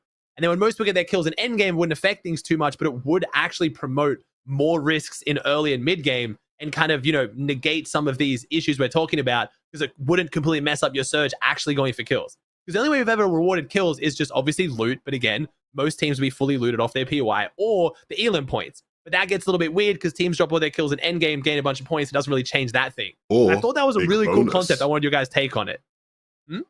Or big bonus is a way to reward kills. I don't know about the big bonuses, but I think the Surge idea could be cool. I think that'd be interesting. Because then if a team's contested, it means something. Right now, you're conned. You both 50-50. You insta-wipe them. That's 200 damage. That's less than 2 DMR headshots. It ain't worth shit for the risk. Yeah, Where if maybe there was a bonus on kills, it would actually be nicer now. I don't know. I thought it was a unique idea. I was like, I'm going to bring that up on the next podcast. And I've read ahead, and we haven't got a Surge question. So I like that idea in the aspects of this meta. Just like, I feel like it would be so stupid for me to sit there with a DMR and tag a kid for like 30 damage and get 200 off of it. I think it'd be more like, I guess if you steal kind a of kill, like that could be a little bit like I cheesy. can yoink a kill and get 200 Surge. Okay. But I do think what would fix the Surge problem entirely, take out cactuses out of the game. Obviously. Take out scoped ARs, rewards trading. The thing is, what people don't understand about Fortnite competitive, people will bring up the Bucky Surge trading and stuff and all that. That's when no one was trading. Now, would they do that now? Would they get banned? No. But no. With the way the game is going now, you're putting 4x scopes on it, thermal scopes, cactuses, POIs with 6 minis, 3 bigs, fizz extra. What do you do to compete? Because now, see, if it was bannable, right, what would you do? Would you rather run around and try and find legit Surge when everyone else is sitting on a cactus elsewhere? You would just die to Surge. I could get 3 kills, right? 200 damage each. 600 damage. I'm still below the first zone threshold or the second zone threshold Surge. You can't do anything about it until you remove like the slurp plants and the mud season, the cactuses, and the scoped ARs. Like the hammer season at Invitational, I did bad. I'll admit it. We got no zones, bad game plan, didn't play the game that much. But with the hammers, you could barely hit a tag with a hammer. But what I liked about it is if you got close to teams, you can fry them, and it rewards fighting, because if you get a kill, you get a fight, you're almost good for the game. Almost. Yeah. But then there's metas like where you have like a twin mag AR and POIs right next to each other with all the extra heals in the world, plus the ability to rotate the slurp plants. It's like, what do you expect? Like what does Fortnite expect when you're putting a plant 70 meters away from each other? Like, that's the smart thing to do. It's the smart thing to do.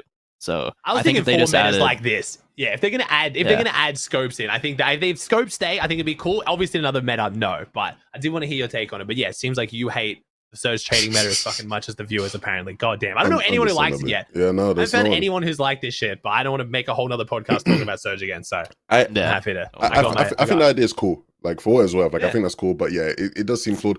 I am on the train of they need to be getting rid of Storm Surge completely as a concept. Whoa.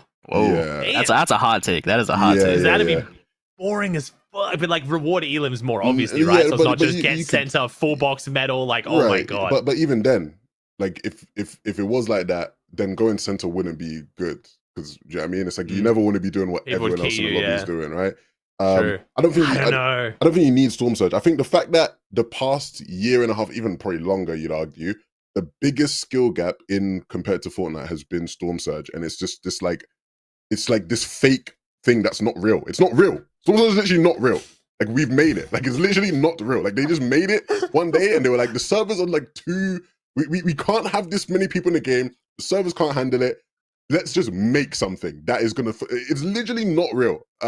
Like, imagine explaining Storm Surge to someone who like played PUBG competitively. They'd be like, "What the fuck? What do you mean I have to do damage? I'll do what the fuck I want." Like, it's like it's not they real. haven't got builds though. They haven't got builds, so they naturally die out like Zero Builds. Like Zero Builds doesn't need Surge, and it will naturally stay contained and exciting because they have to fight. But in builds, you don't have to fight. You can literally put up a wall between you and anyone you want. Do when there's mid game objectives that like force you to fight to get them. And like the thing as well is that again, doing this depends on like if servers are more stable, but you know, we like the reason this idea came, like the reason this came to my head this year was just like when they improved the servers. Like I feel like we're going in a direction where it should be possible, and I'd like to see them do things to where we don't need Storm Surge. Yeah. Ooh, sorry. I did think really quickly. I want to talk on this one for Rise, and then we'll stop on the Storm Surge topic if you guys are happy to. But Rise has said, hot take, removing rings would change the Surge more than Cactus. I thought that's actually an interesting one. So I'm guessing Rise is talking about the ability to get so far around the map to get to these spots to consistently trade and do all the things that a Cactus is bad about. I don't know. That's an interesting one. I do find that one because people wouldn't be able to get to him as quickly. I disagree with that because the only reason Rise is saying that is because he has cactuses on his drop.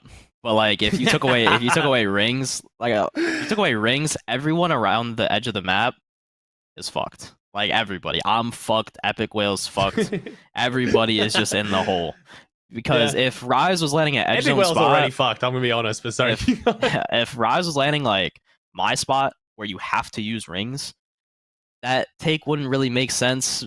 But if you were to remove Rise's plants, where he sits there and gets arguably 1,000 above, then yeah, like okay, like that'd be a fair take. But it'd have to be a take coming from someone who's landing somewhere not on a cactus. Like if I was saying that, it'd be more valid because I'm not landing on a cactus. But with someone who doesn't have a cactus on their drop spot, everyone is just going to push forward and fight through till they get on a cactus. But then you also still have fun. You have Nitro. I'm down for that. You have Nitro, who's going to set on a cactus. Yamzo is going to set on a cactus. Grim Team, who's going to dash to a cactus. Restored, who's right next to a cactus. There's too many, like all those teams, like you might as well just give the top 10 grands right there. Like, you might as well just pick every single team. That's top 10. I feel like we're almost doing that ananyway. I'm not gonna lie. I feel like that's sort of the situation we're in. I'm guessing Rise. I'm guessing Rise might also think rings, because rings just give you too much. Like it's like a positional bailout. Like you can sit longer on your cactus because you have a ring. That allows you to get anywhere. That I agree with. I think Fizz ring is like way too broken. Yeah, like you can just Fizz ring is nuts. You can like sit and trade for so long and not have to worry because it's like you'll be fine because you can just ring into like wherever. Rise just agreed with you. He said Yomzo can't steal the plan for 4 zones. Yeah, he's agreeing. I like the idea of them being taken out, but then again though, it'll lower Surge, but then again, everyone else around them without a cactus is still going to need the same damage and the aspect of it lowering it. Like it's gonna be hard. That should take up both. Does that buff getting zones then? Yeah, I mean, take out bows. That buff getting zones then as well. Because then if you get a zone, you can sit on it forever. You could just disable them when Storm hits them, kind of like we used to have the slipstreams disabled at a certain point. You could make it like once Storm hits a Nitro thing, it turns off. Like it fucking wets it. I don't know. Who gives a shit? Make it fit the storyline. I don't know. I remember when they added EMPs. When they added EMPs, I was in call with Rise, and he was like going around like chucking EMPs on. Oh no, it was Blood X I was doing it, but Rise was like, "Let's chuck EMPs on rings to see if it would work." See if it turns them off. But like they should have done that. Fucking mean. Like no, that would have been hilarious. I think that'd be funny, but like they only turn off for a set amount of time. So you'd have to sit in zone to grief someone. Like it'd be kind of funny, but it's definitely like if I'm going down, I'm taking you with me type vibes. Yeah, that should have been funny if it had worked. We kind of went on a tangent, but we do this every show, and it's fine. That was a good tangent. I like that tangent. It's fine. Gamer Night, thank you for the. I think we went way off, but thank you for sitting here and listening to us waffle for a bit. Thank you, Gamer Night. He's used to it. No problem. Thanks for having me on. All-time leader now. All-time leader, I think. Gamer Night. He is. He's been on 3 shows. I think he's been on now. So.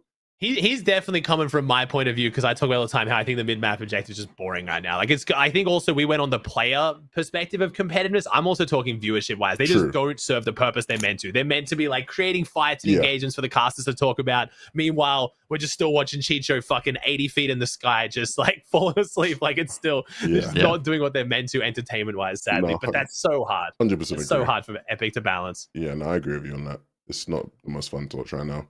Let's get the next caller in. Let's do it. What is your name? Hello. And where are you calling from? My name is Mr. Goof, and I am calling from Denmark. Hey, welcome. Thank you. What's your take? My take is that the first season of the year should not qualify you to the LAN. 100% agree. I think I've heard Ozzy say this before. I have. It's in my like perfect format kind of discussion. So I'll let maybe Mero take it as a change of flavor. People aren't hearing me talk about it. Can we get into the whys of this though before we get into disagree, agree or disagree? Sure. Yeah, like, you go for it, Mr. Goof. Yeah. Yeah, like I feel like you could just like get so like you can get like washed and not like play as good, you know. So like that's just my reasoning. I think washed also, it's a mentality thing for me. I think it's washed because it was so long ago in Fortnite, you can get shit in that amount of time. And I think also people who probably already qualified just don't grind as hard, right? They've got nothing else to really play for the rest of the year. Like obviously they want more money and they want to try and stay locked in, but surely qualifying first LAN just massively tanks your mental for the rest of the year. Shout out to Queasy. Shout out to Queasy and Thomas. That's what they say. Like, yeah, we've already got it. Like, we'll keep trying, but we're conned. Like, fuck it. We've already got it. Yeah. It also does, I will say, an added point on that one as well, which I don't like, is it gives, again, an extra team, like, a kind of more advantage or a free ticket to get an uncon drop spot again. It's not as bad as going into Season 3 when it's the last chance to qualify, but I think already having a LAN ticket earlier also gives you another free season of, like, let's not contest them. We have more to lose than them. I don't know. Which I think it shouldn't start with the first season. Like, who the fuck cares if no one qualifies in the first season? Let's be real. Like, what's the negative here? What do you think, Mero? I'm kind of like 70% 30 on it. I think that if you win, because the first one's always first place to win, correct? Like, you have to get. Yeah, it's usually you have to win it to qualify. I think if you win at FNCS, like, I mean, you should qualify for globals. Like, I think that, like, if you're winning an event, then, like, yeah, sure. Yeah. But I also think I'm, like, a little different on the take. I think that Fortnite's qualification system shouldn't be on one specific placement. I think it should be spread across all three and be a consistency placement, because then it makes you play. Like, it make people like me play, where, like, because if forcing duos to take together for a year, man. If like, you think about it, you play the first one, you win. Right? Or, like, say for someone like me, for example, I played the first one, I got 9th, whatever, and then the next one, I didn't do good. And now I have this one, which, like, I'm not, knock on wood, I'm not trying to jinx it, top 14 to qual. It's kind of like a Mickey Mouse, like, slide your way into globals. I mean, I know I'm using that system, but, like, there's going to be people that qual that might not have qualled through a 3 FNCS consistency. So I think that, like, you should have to you would have had to stay duo. with the same team then, though. That's what I mean. Like, you also have switched as well, though. You think, like, that would be a positive for Fortnite making teams stick together for a year? I mean, I'd kind of like it. I think it would make professionalism go up. Acorn Cold tried to split after making LAN, got forced to stay together, and now look at them, like one of the best duos of all time, or at least one of the best duos right now. Like, I think more Fortnite pros, if we're forced to play together, would actually set aside their differences, but that's crazy. Yeah. Like, we'd see so many people quitting mid-year. Someone would literally quit in their prime. Because they're like, I don't want to fucking play with this person. Like, I would rather not play than play with them. I feel like it would make pros, like, look at the game a little more, like, professionally. Yeah. I think, like, even players like me, I'm supposedly, like, the #1 snake, bro. I've dropped so many people, and it's worked out sometimes. It's gone bad. I think it rewards, like, really, like, being like, okay, like, looking at it from, like, a business aspect, but also professional aspect of, like, okay, let's play. We need to do good every single time. But then again, like, maybe after the first one, you should still be able to split and qualify in 2, but that just means you're going to have to, like, top 10 both of them or something, like, something like that. It was spread across 3 seasons. Yeah, it'd be kind of like how we have it now with series points, where you can actually do it in 1 or 2 good performances. I will say before we go on too far, I like the first place not making it to LAN as a chance to have the first FNCS be a different game mode. That was where I've talked about it before. Okay. Because then if the first, that's what I like. Because everyone wants to have some variety in the year. I think we all like having a consistent game mode and having a LAN. And I think the only way you can have both is first season, something different, solos, trios, squads, whatever the fuck you want it to be. And then the next 2 are duos, and only those 2 duos qualify you. I think that's a cool way to have some variety, but still have the positives of having a LAN. And when that only means that, 6 or 7 spots across the entire globe get reshuffled into the next 2, that's not that big of a deal. Yeah. But if we're going to be running duos all 3, then I do think first should still qualify you, just to have something to play for a little bit extra. It's weird because I feel like there's so many.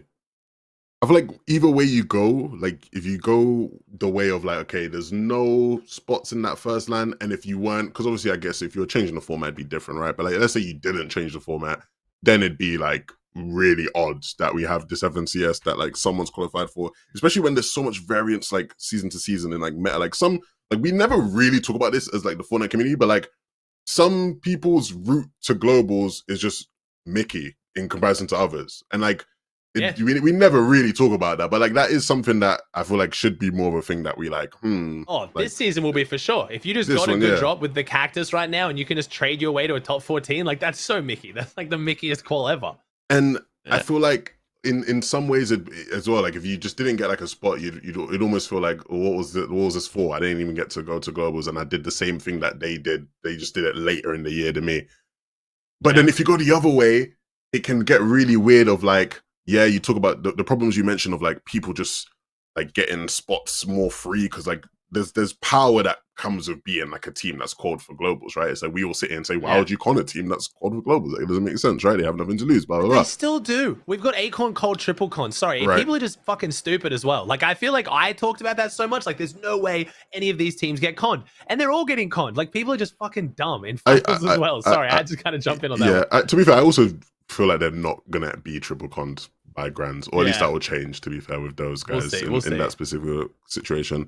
But it's weird. It's weird, man. I feel like it's tough. I don't know if I agree with this one. I feel like it's just, if you didn't have that spot available, like that first season, the Fortnite roadmap already feels weird to me. Like everything already is a bit like weird, the way how things are right now. The progression of like being one of those teams that quals early on, like one problem I really have is it doesn't feel rewarding. There's no advantage. It's weird that we like spread it out that way, but are you spreading it? Are you like making Major 1 more important? Like why is there only one spot? Okay, so if there's only one spot, should those players not get more of an advantage at LAN? Like everything just feels weird about it to me. Like it's weird. Would I remove the spot though? I don't think so. Maybe I'd just like reshape how we have like do the global LAN. Maybe I would have like another LAN mid-year that like more tournaments. Like, always comes back to more tournaments and try and shit, bro. Every podcast we end up here. I would until near the end, but we always end up here. We always do get it. I wouldn't mind like changing it. I just don't think that. I feel like if we just keep everything the same, but in Major 1 we don't have someone qual, I don't think that feels much better, to be honest. I feel like for the most part, it'd be, if anything, it just make Major 1 feel like just not important. Like, why do I care? It's like, fair. I mean, I am trying to imagine reality. Can you imagine we had this shitty ass Surge meta in Chapter 5 Season 1 with no land spot on the line? Like, dude, it would be so much worse. It was just, we were blessed that Chapter 5 Season 1 was an exciting game to watch in itself. So it didn't matter, the stakes were lower. If we had low stake and shit meta, that'd be like one of the worst seasons at what is, in my opinion, one of the most pivotal times to like get people into competitive, which is the start of a chapter. That's when viewership's the highest, player base is the highest. You need to have a good Chapter 5 season or Chapter Season 1. And I feel like, maybe not. I like Mero's idea the most though. That Consistency idea across the whole year. I'm just sitting here thinking about it and I'm like, damn, that would be kind of sick to watch. I think you can make that work. That could be cool. The problem of like team things and people splitting with making that work, like I'm sure you could come up with like a somewhat fair system where like you can split, but like maybe like and even if you split, you like keep some of your points or whatever, but like maybe there's like some sort of decay or some sort of like fine that comes. Like I'm sure you could create a system where like it makes it fair, and again you still have to have that consistency over the year. In general though, I just don't know if Fortnite is that game where like I think we can be, but I just don't know if it's that game where like you can make a system like that work over the course of the year and like really make people care. Because even then you'd still have the problem of like Major 1 would feel not as important because it's like we're nowhere near like this being meaningful to how much you call for grants. Again, that would depend on like point format and how much you're giving out. So it's weird. I don't know what we can do, but I'm not sure if this is the one, Mr. Goof. I'm not sure. Yeah. I need to I'll have think to about take more. Goof. Thank you. I agree with it for a lot of other reasons. Thank you though, bro. I appreciate it. I feel like if you were to do what Ozzy said and like you just are changing up that like first major as a So whole, good, bro. then maybe So like it could be a lot more interesting. I think it's a good topic to look at. For I think sure. It's like Yeah. very good to look at. For sure. Because I Thanks, do Goof. think the current like progression to get to globals is a bit unsatisfying. Yeah. It is so, a bit, yeah. yeah, Like even so like Mero I get said, Mero, like you're not gonna feel as rewarded making it. Like if you come like 12th this season, Yeah. Mero, you're gonna be like, fuck, like should I like earn this? Yeah. There's no hype around it. Like my qual shouldn't be Correct. the same as Acorn and Peterbot's qual. Like that's not even on the same level. Like Right. Yeah, very good point. like if That's I why, go like- into this Grands and I get like 13th, I'm like, oh man, I just got 13th in Grands. Let's Right. go. Like no, like I'm not even gonna like. yeah. It's like in games where you have like Unrewarding. matchups, like where it's like a team versus a team, like the way they do that is usually it just be like seeding, right? So like if you call early, Yeah. you get better seeding. So the rest of your That's a tournaments, good but, point. like in Fortnite, like there's no way to like Yeah. give that advantage to people. The way they did it last year was upper bracket, lower bracket, right?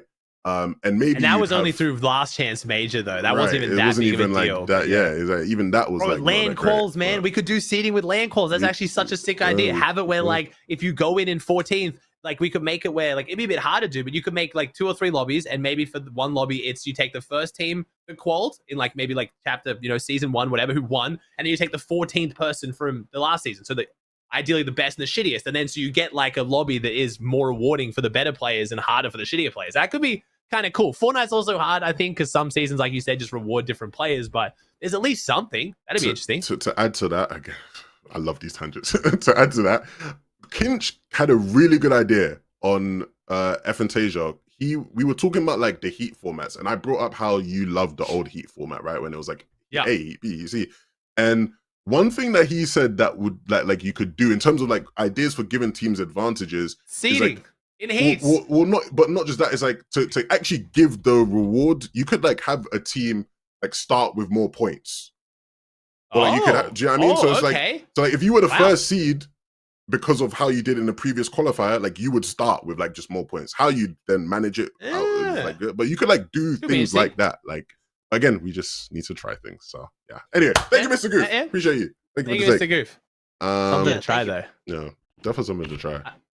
I feel like we got Mero on here, bro. Mero had to like fight for his fucking life at the start, and then just hear us fucking yap about. Yeah, like, no, I mean, you guys like, I mean, anything you guys said, I agreed with. I mean, I think that Fortnite's one of those games where it's hard to like, I don't want to say franchise, but it's hard to do things with Fortnite because it's such a weird game.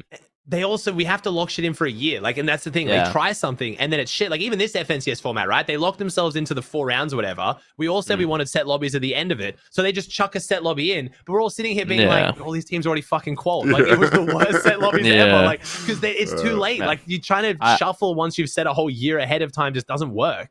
This might be a hot take on my own. I miss the top 3 FNCS weeks with money.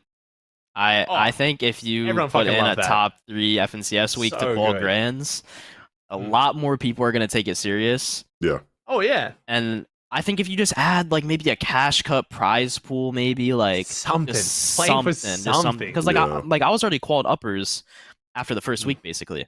So all I had to do was queue up the next week. Like, what am I playing for? Like, just to run around and just do whatever? Because the thing is, no one plays how they're gonna play in a Grands and uppers in terms of like the last round, pretty stacked. Like, people play pretty serious in that, but like the first one, bro, or like anything like, and even the last round is like, it's just like, what do you even like? The last round is like for? The 20, the 30 best teams are already gone in like lower 3. So it's, But also the thing that I can't stand about this format is that it's easier to qual through lowers than qual through uppers. Like, if you qual through the first uppers, it's way easier to qual. Like, I went through lowers last one with Dukes. That was the easiest thing I've ever played to qual Grands in my life. Like, there was no skill in that at all.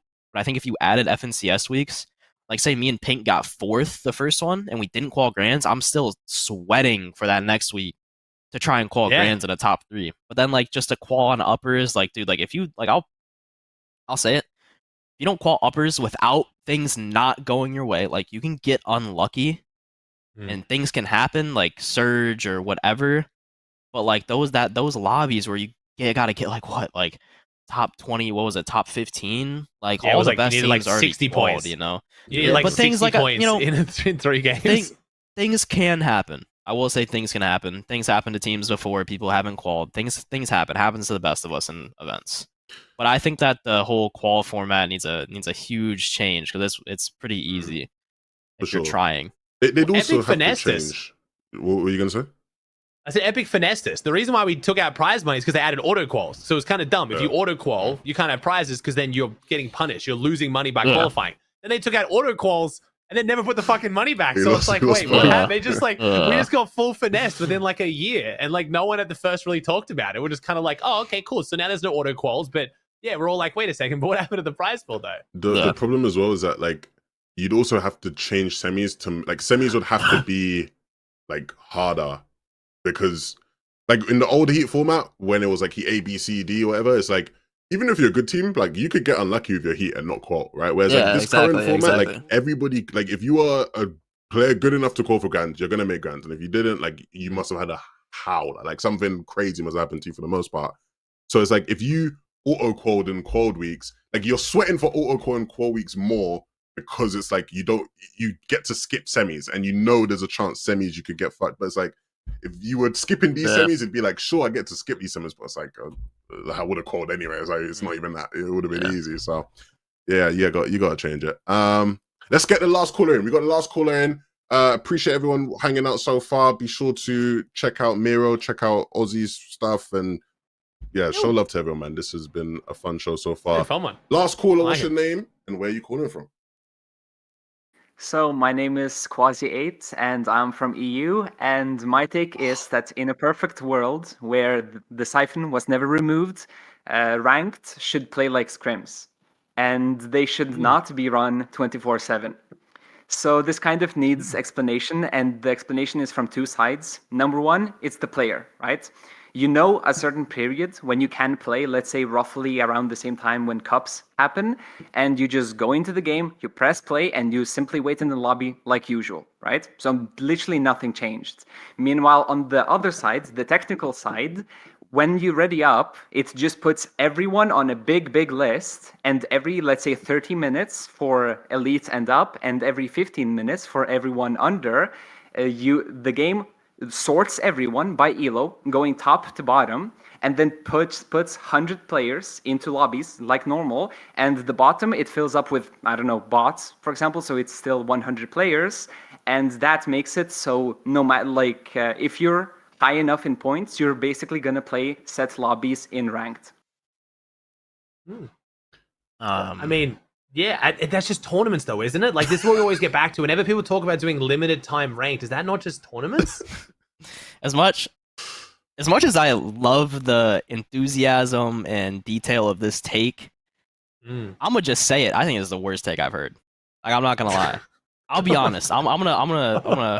I've been defending my title here the whole time, but I'm a. This is where you choose to not be humble. Yeah, you've had people question your career and legacy, and you were like, "Bro, I respect this guy." Dog shit. Yeah, that's a fucking stupid. This one is just such a bad take because one, there's not enough to do in creative.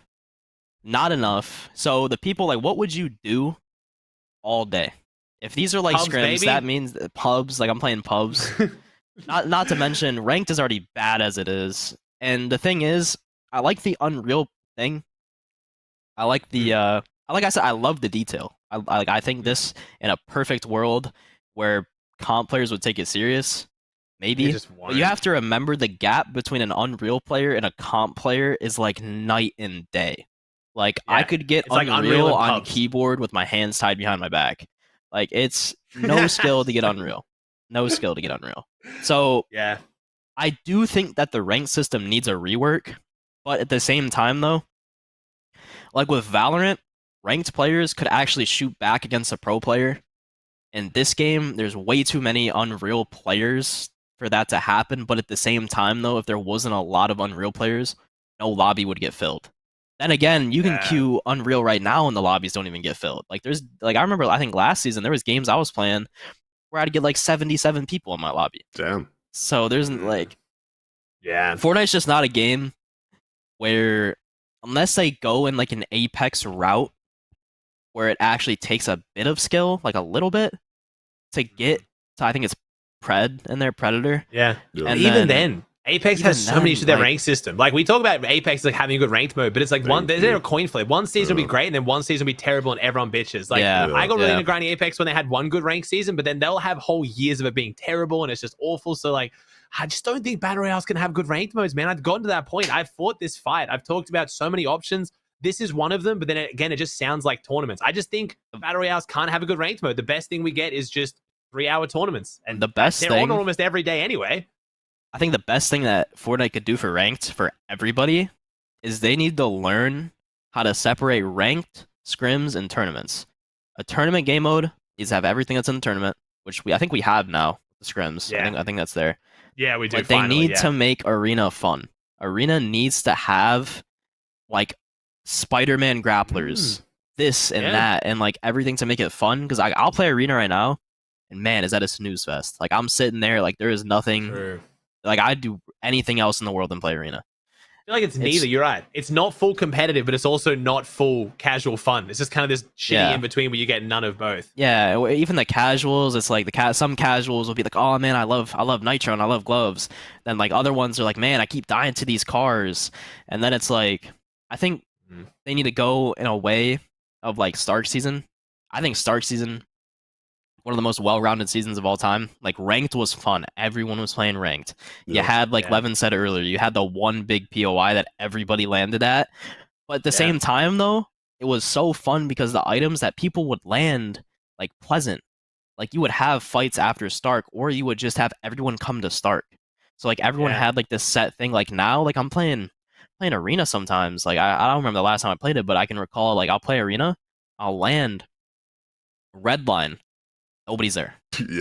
I'll land brutal. Nobody's there, and then somehow, bro, it's so bad. Yeah, somehow, some way, after I leave brutal or redline or nitro or wherever it was, there's 20 people left in the lobby, and I have 5 kills. It's like how?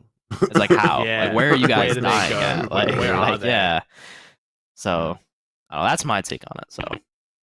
Levin, back my boy up here. We both hard disagreed. Tell me you're seeing it here. You're seeing the vision. He's cooked up something for you specifically, please.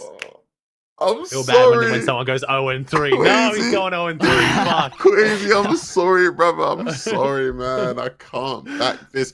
I think. Oh man, I'll go easy on this because you've had it a bit rough here. I just think we need to not make tournaments scrims. It's like the separation thing that Mero's talking about, and like Ozzy said, this just sounds like a tournament. The beauty of like a good ranked mode is like you can just play it anytime and play against people. And this is the thing as well. I think people misunderstand with ranked. I think sometimes people think like ranked is for competitive. It's not. Ranked is to put you against people of similar skill level to you. You can not be interested in competitive in a game and be playing at like the highest level of ranked if you're just good at the game. You know, it's like it shouldn't be. I think sometimes because we all want rank to be better, and I want rank to be better just as much as anyone does. We sometimes say act like rank should be like competitive. It shouldn't necessarily be like competitive. I think there's things that should be similar because I think ranked is supposed to be or should try and be a good transition between fully casual and competitive. Like it should be a pathway.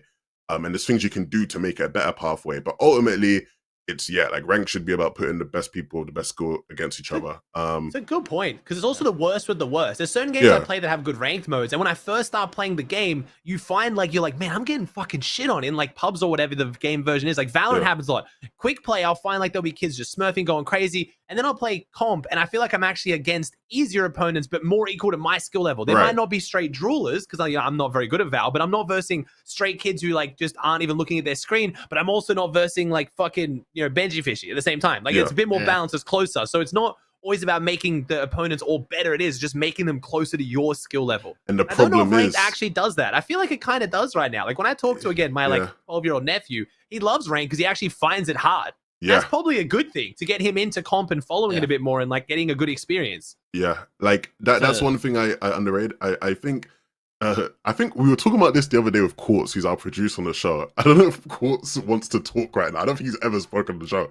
But Quartz was telling me that his girlfriend plays ranked and she enjoys it. Because again, it's she's playing challenging. Yeah, like exactly. She challenges. Feels rewarded. Yeah, these are the like, players who like shockwave 6 times to get in their car and run to the other side of the map, though. But they love that. They're like, "Fuck yeah, I got top 8," and they're stoked. If rank isn't for pros, I think that's what everyone has to realize, and I have to realize as well. It's not for us. If you watch every tournament, if you're watching a competitive broadcast talking about, why we think Surge should be different, ranked isn't for us, sadly. The tournaments are for us. And there's enough of them in Fortnite. I don't know. Maybe I don't think anyone ever would have thought me as Aussies would stop fucking saying we need a better rank mode. So at this point, it's like, I just think it's impossible. And it's just, okay, I say us, chat. I'm not the one playing. Shut the fuck up, chill, all right? Obviously, I'm still getting shit on in ranked. I'm not Unreal. I hardly play the game, okay? I will say, Quasi, as well. I'm sorry, dude. You came in and pitched this to the least likely to grind pro in rank. Like, Mero can't even tell you the last time he played rank. So, like, you were definitely going in the fighting the good fight against the wrong person there. I will say that another reason why this take just wouldn't ever work. 1, pros don't care enough. 2, pub players don't care enough. Like, half the players playing ranked are pub players that are like, oh man, let's try some ranked. Let's see, and they are the kids that want to sit in a box and do nothing. But with a game like CSGO, Valorant, Apex, it's a lot easier to pick up and like over time get good at. Like with Valorant, I hit Radiant in Valorant. That doesn't mean I'm gonna be a pro, but I'm still good enough to shoot back. Like I'm still good enough to because it's such a couple Valorant has mechanics and everything. I'm doing it. Valorant has mechanics and everything. Say it. No, it is. It is an aspect of actual mechanical skill. It is harder, but in terms of qualifying, getting on a team, that's where it's like okay, like it has a whole different system. That's where we have open qualifiers. They have closed qualifiers, and they have challengers and stuff like that. But everybody knows. That's a good point. Even pros from other games, a lot of Valorant pros are from Fortnite or have played Fortnite. Yeah, a lot of them. A lot of them are gonna say Fortnite has a way harder mechanical aspect than any other game, but then you have like Dota, League of Legends, stuff like that. But that's all that differentiates you guys. Like mechanics is what differentiates you, because again, you're not really getting on a team. Like you guys have better comms with your duo mate, but if we had a solo FNCS or a solo LAN, let's say the whole year was solos and everything was solo Cash Cup, anyone can queue up and play. So the only thing differentiating Mero from Little Timmy is purely being mechanically better. Where Valorant, again, when they join a team and they have fucking therapists and it's all about chemistry and communication and playing your role and assisting your team. And there's so much more shit that goes into it than just shooting them back in the head a little bit better. So I fully agree with you on that one. I think like there's no... Sorry. All I was going to say is like, ultimately, like where you're coming from, Aussie, in that like, people, we are too quick to look at other games and be like, well, they have a rank mode. But like, actually, when you look into a lot of times, those rank modes are like bad. And maybe... No, I don't even think this is like a hot take or unfair. If like a lot of those other games that we like look to and like, yeah, but they're ranked mode this, if they had to put 100 people in lobbies consistently, their ranks would suck. I remember, and again, I've not paid attention to Valorant in a long time, so I'm sure someone educated about Valorant would tell me like this is not the case anymore. But I remember there being a time in Valorant where like Radiant, like your queues would be insanely long for Radiant. Yeah, they and it's do, like, and Val's not terrible. But games like League, you can have a 30-minute queue. Like I'll watch a League stream. You open up League right now, and you look at the top 5 streamers. If 5 of them are like, if they're around Champs Division, like I bet, I guarantee at least 2 of them are in queue right now, and they'll be like watching entire fucking cooking shows. Right? They need to fill the time. And so imagine, like, and so it's like you can't. Like, imagine trying to get 100 people of like actually the same skill in Fortnite in the same lobby at like the high end. Like it would, your queues would be long as hell, and people would complain and bad. And even then, it's like, then if you go the other way and say, okay, so we're gonna maybe loosen up how tight of a pool we want of players in that lobby, so that you guys can actually get queues. Fortnite skill gap is so right. Like Fortnite skill gap is so incredible. We saw this during like the qualifiers of FNCS this season. Literally the most important tournament of the season. They removed fucking what do you call it? Skill-based matchmaking. And like the pros are just keying and rolling over people in like the top 2,000. In top 250, yeah. Like, top 250 lobbies, bro. You literally saw pros dropping 50 bombs in top 250 lobbies. You got the 250th best team on the whole fucking region, and the first best team still absolutely shits on them. It's crazy. So imagine trying to make a ranked mode, like where anyone can just queue up. It's like, again, it's weird because it feels like we're like full simping for Epic right now. Like, but It is just really hard. It can't be done. Yeah, like it's a good ranked BR mode is just so hard to like. Yeah.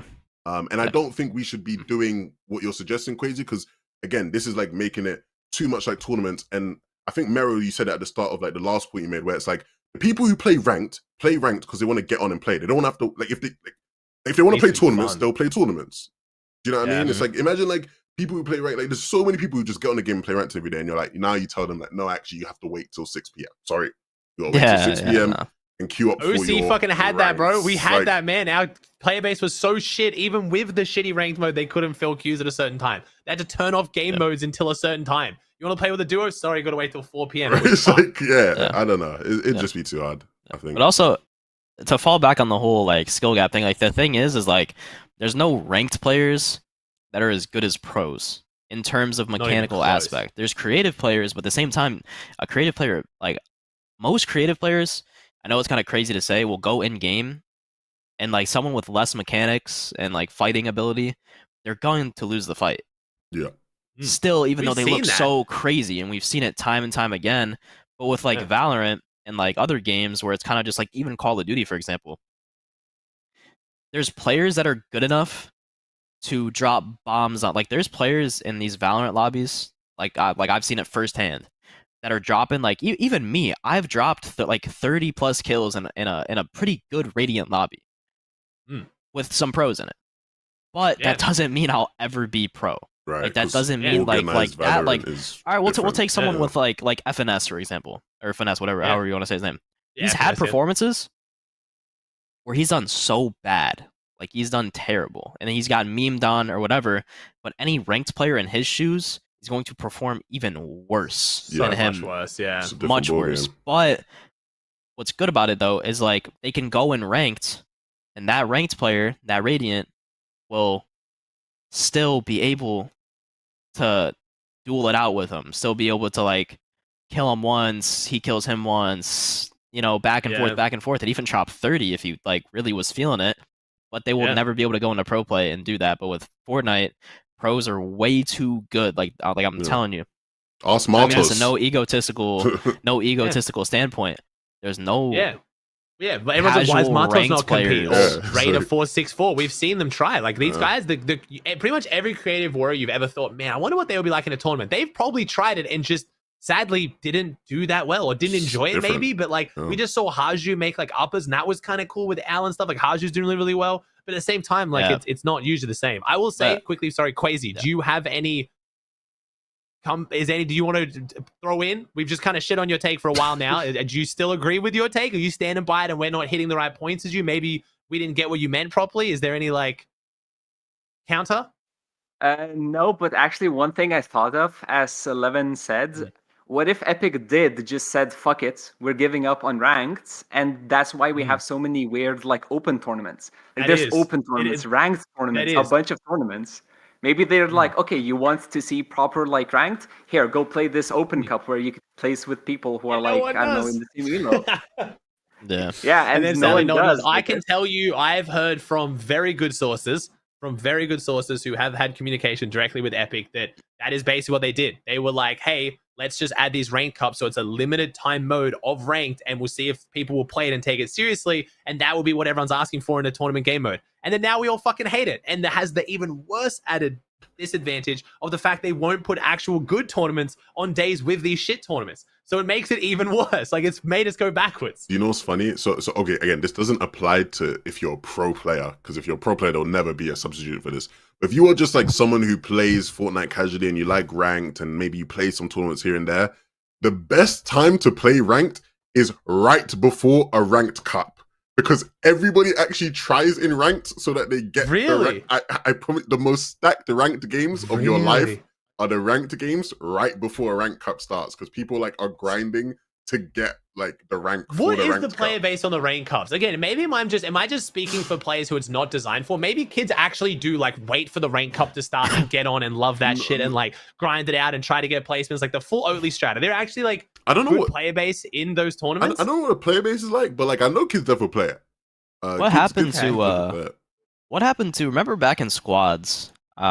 remember when there was Storm Surge every game? What happened to that? Like, why was that changed? The squad. Well, I think because FNCS got announced so close to when the season came out, that I think a lot of people didn't get it immediately. That's why the games were so stacked. Or was there a reason for that? I don't remember. I think it's the same thing you probably experienced, Mero, and Levin's experience too. I think it's the perception of either of it's going to be good. Remember, like how many times you queued up for a scrim game and the general consensus is this scrim is shit, so it's shit because everyone keys and just makes it shit. Where if everyone thinks it's going to be good, they play it well. I think that's what Arena was. We thought it was going to be this big deal and it was going to be really cool and everyone was going to take it seriously, so it was good. And then everyone was like, wait a second.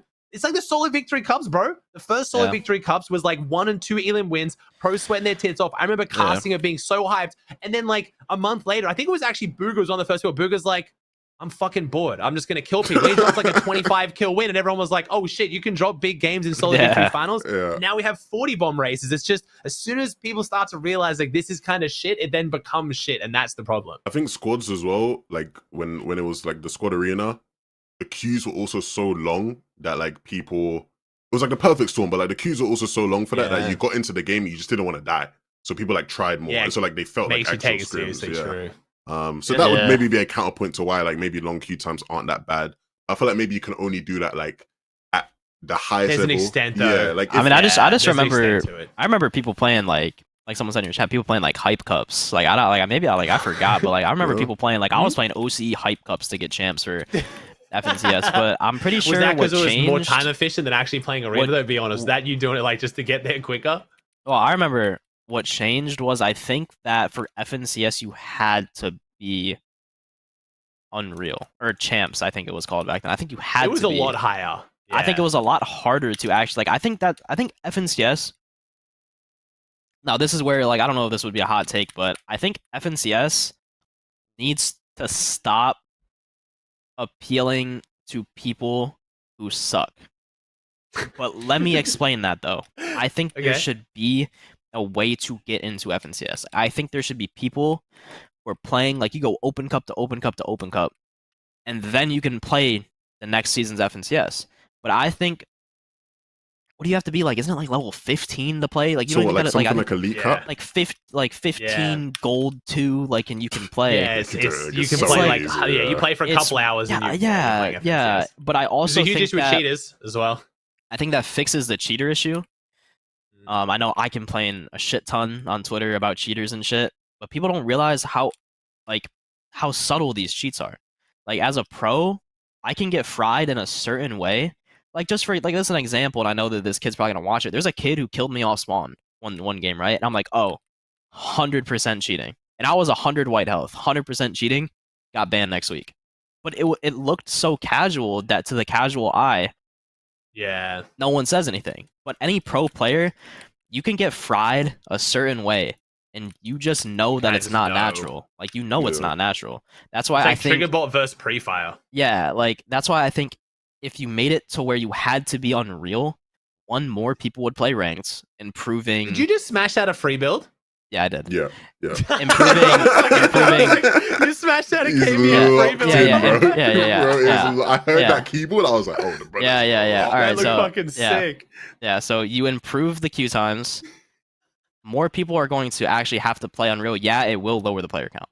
But you gotta think most of these people who suck, man, they load up with their school friend and they load up with someone next week. They're not playing the qual. They're not playing the qual. Like, so I think if you just made it Unreal, made the minimum account, like I think Fortnite's at a point where if your account level is not 100, like you're either alting or cheating. Like I think at that point, Fortnite's been out for 30 seasons. If you're not account level 100, account level 100, you shouldn't be playing FNCS because time and time again we see cheaters. We see cheaters. Like I'm gonna just name drop them. Diddy Bula, for example. I'm like the kid's on height with 40 kills, level 24. Like, does Epic think this kid is just God's gift hopped on the game and is just like, you know what I'm saying? But also at the same time, though, I feel like it falls under this category where it's like, how is that not getting detected? But that falls under this whole other cheater category. But I just don't think someone. Sorry. No, I was going to say, sorry, on the throwback, before we go too far from it, Quartz came in, like, this is like the podcast chat. I forgot who Joe Rogan's guy is, where he's like, can you pull up that clip? He just came in with the stats. The with the bronze, silver, and gold ranked solo cup had 31,734 players. Elite plus ranked solo cup had almost 14,000. Platinum and diamond had almost 33,000. So combined, that is like over 100,000. It's almost 100,000 players. And then the duo cash cup only had 32,000 queuing up the opens. So that's solos versus duos, but there is more people playing the combined rank cup by a good margin than duo cash cups. And I think one that's for actual money. I think that's perfect. I think that's perfect because then if they play the opens ones, I don't think they should be allowed to play like the next ones and all that. I think you just have to build up. I think Fortnite needs to become a build up game. You play the open one, you get let's say top 10. You get top 10 or top 20. Then you go to like, what would the next one be like bronze, silver, whatever. Then you play that we one. Had with the divisional and then cups, then you play that one, and then you play the next one, and then you can play the duo cash cup and then FNCS, and that would make the duo cash cup more stacked, more pro players in every single lobby. Yeah, the queue times and like the initial 30 kill win, like I get that. That's where it gets a little dodgy. But if you can just go through all the divisions, that stops it. Like no cheater is going to sit there and play Open Cup 1 week, then the next week, then the next week, then the next week. True. Like no one's doing that. The only critique I have with that, and I think the main problem is if you have a funnel that long, right, in terms of what people have to grind through, what they're grinding towards has to be very rewarding. And I think many people would argue that even right now, like playing FNCS as someone who's like not a pro and doing this as your career or whatever the fuck, like playing FNCS is not like that rewarding. So like, why would they then put themselves through that? Like, because at the end of the day, like we have this conversation all the time, but like competitive is like a marketing tool. Like they want, like the competitive system exists because they want more people playing the game. Like you get people who play competitive end up playing the game for longer because like they get hooked and there's so many things to grind and play. And it's like, if you're gonna make a funnel that deep, like what's on the other end of it has to feel super rewarding and has to be something that people like are really excited to play and do. And I don't think like, again, if you're gonna do that, I think you just have to rework a lot of other things as well to make like the highest level of you know what they're pushing towards like a lot more fun to play. I mean, I think that there's people out there in the world, like these little kids and stuff. Like I've seen a lot of them at LAN. Signed a lot of things with like these kids want to be pros. Yeah. But the way you get to pro is too easy and too hard. Like these it's really kids, gatekeepy. Like the scrim system is very gatekeepy too. Just having to get in, and you might piss off one player, get banned, and now what? You just don't get practice. Yeah, like it's too gate kept, but it's also too easy at the same time. I know that's kind of hard to understand, but these players, like the kids who really want to be pro, they know that they have no practice. Like there's no practice. Like there's no more East Open where you can play the bad lobbies and kind of work your way through. Yeah. So if you added like maybe 3 cups, like you had 3 cups, you had an open one, you had open, champs, then Unreal or something, right? You got to get top 20, top 30, and both or whatever to play the dual cash cup. That would make someone want to actually try. Like that makes someone want to sit and create, be like, oh, I need to get better at fighting, get top 20. I want to play this dual cash cup. But then again, though, that's if Fortnite wanted to steer in a competitive only direction. Divisional cups were pretty popular.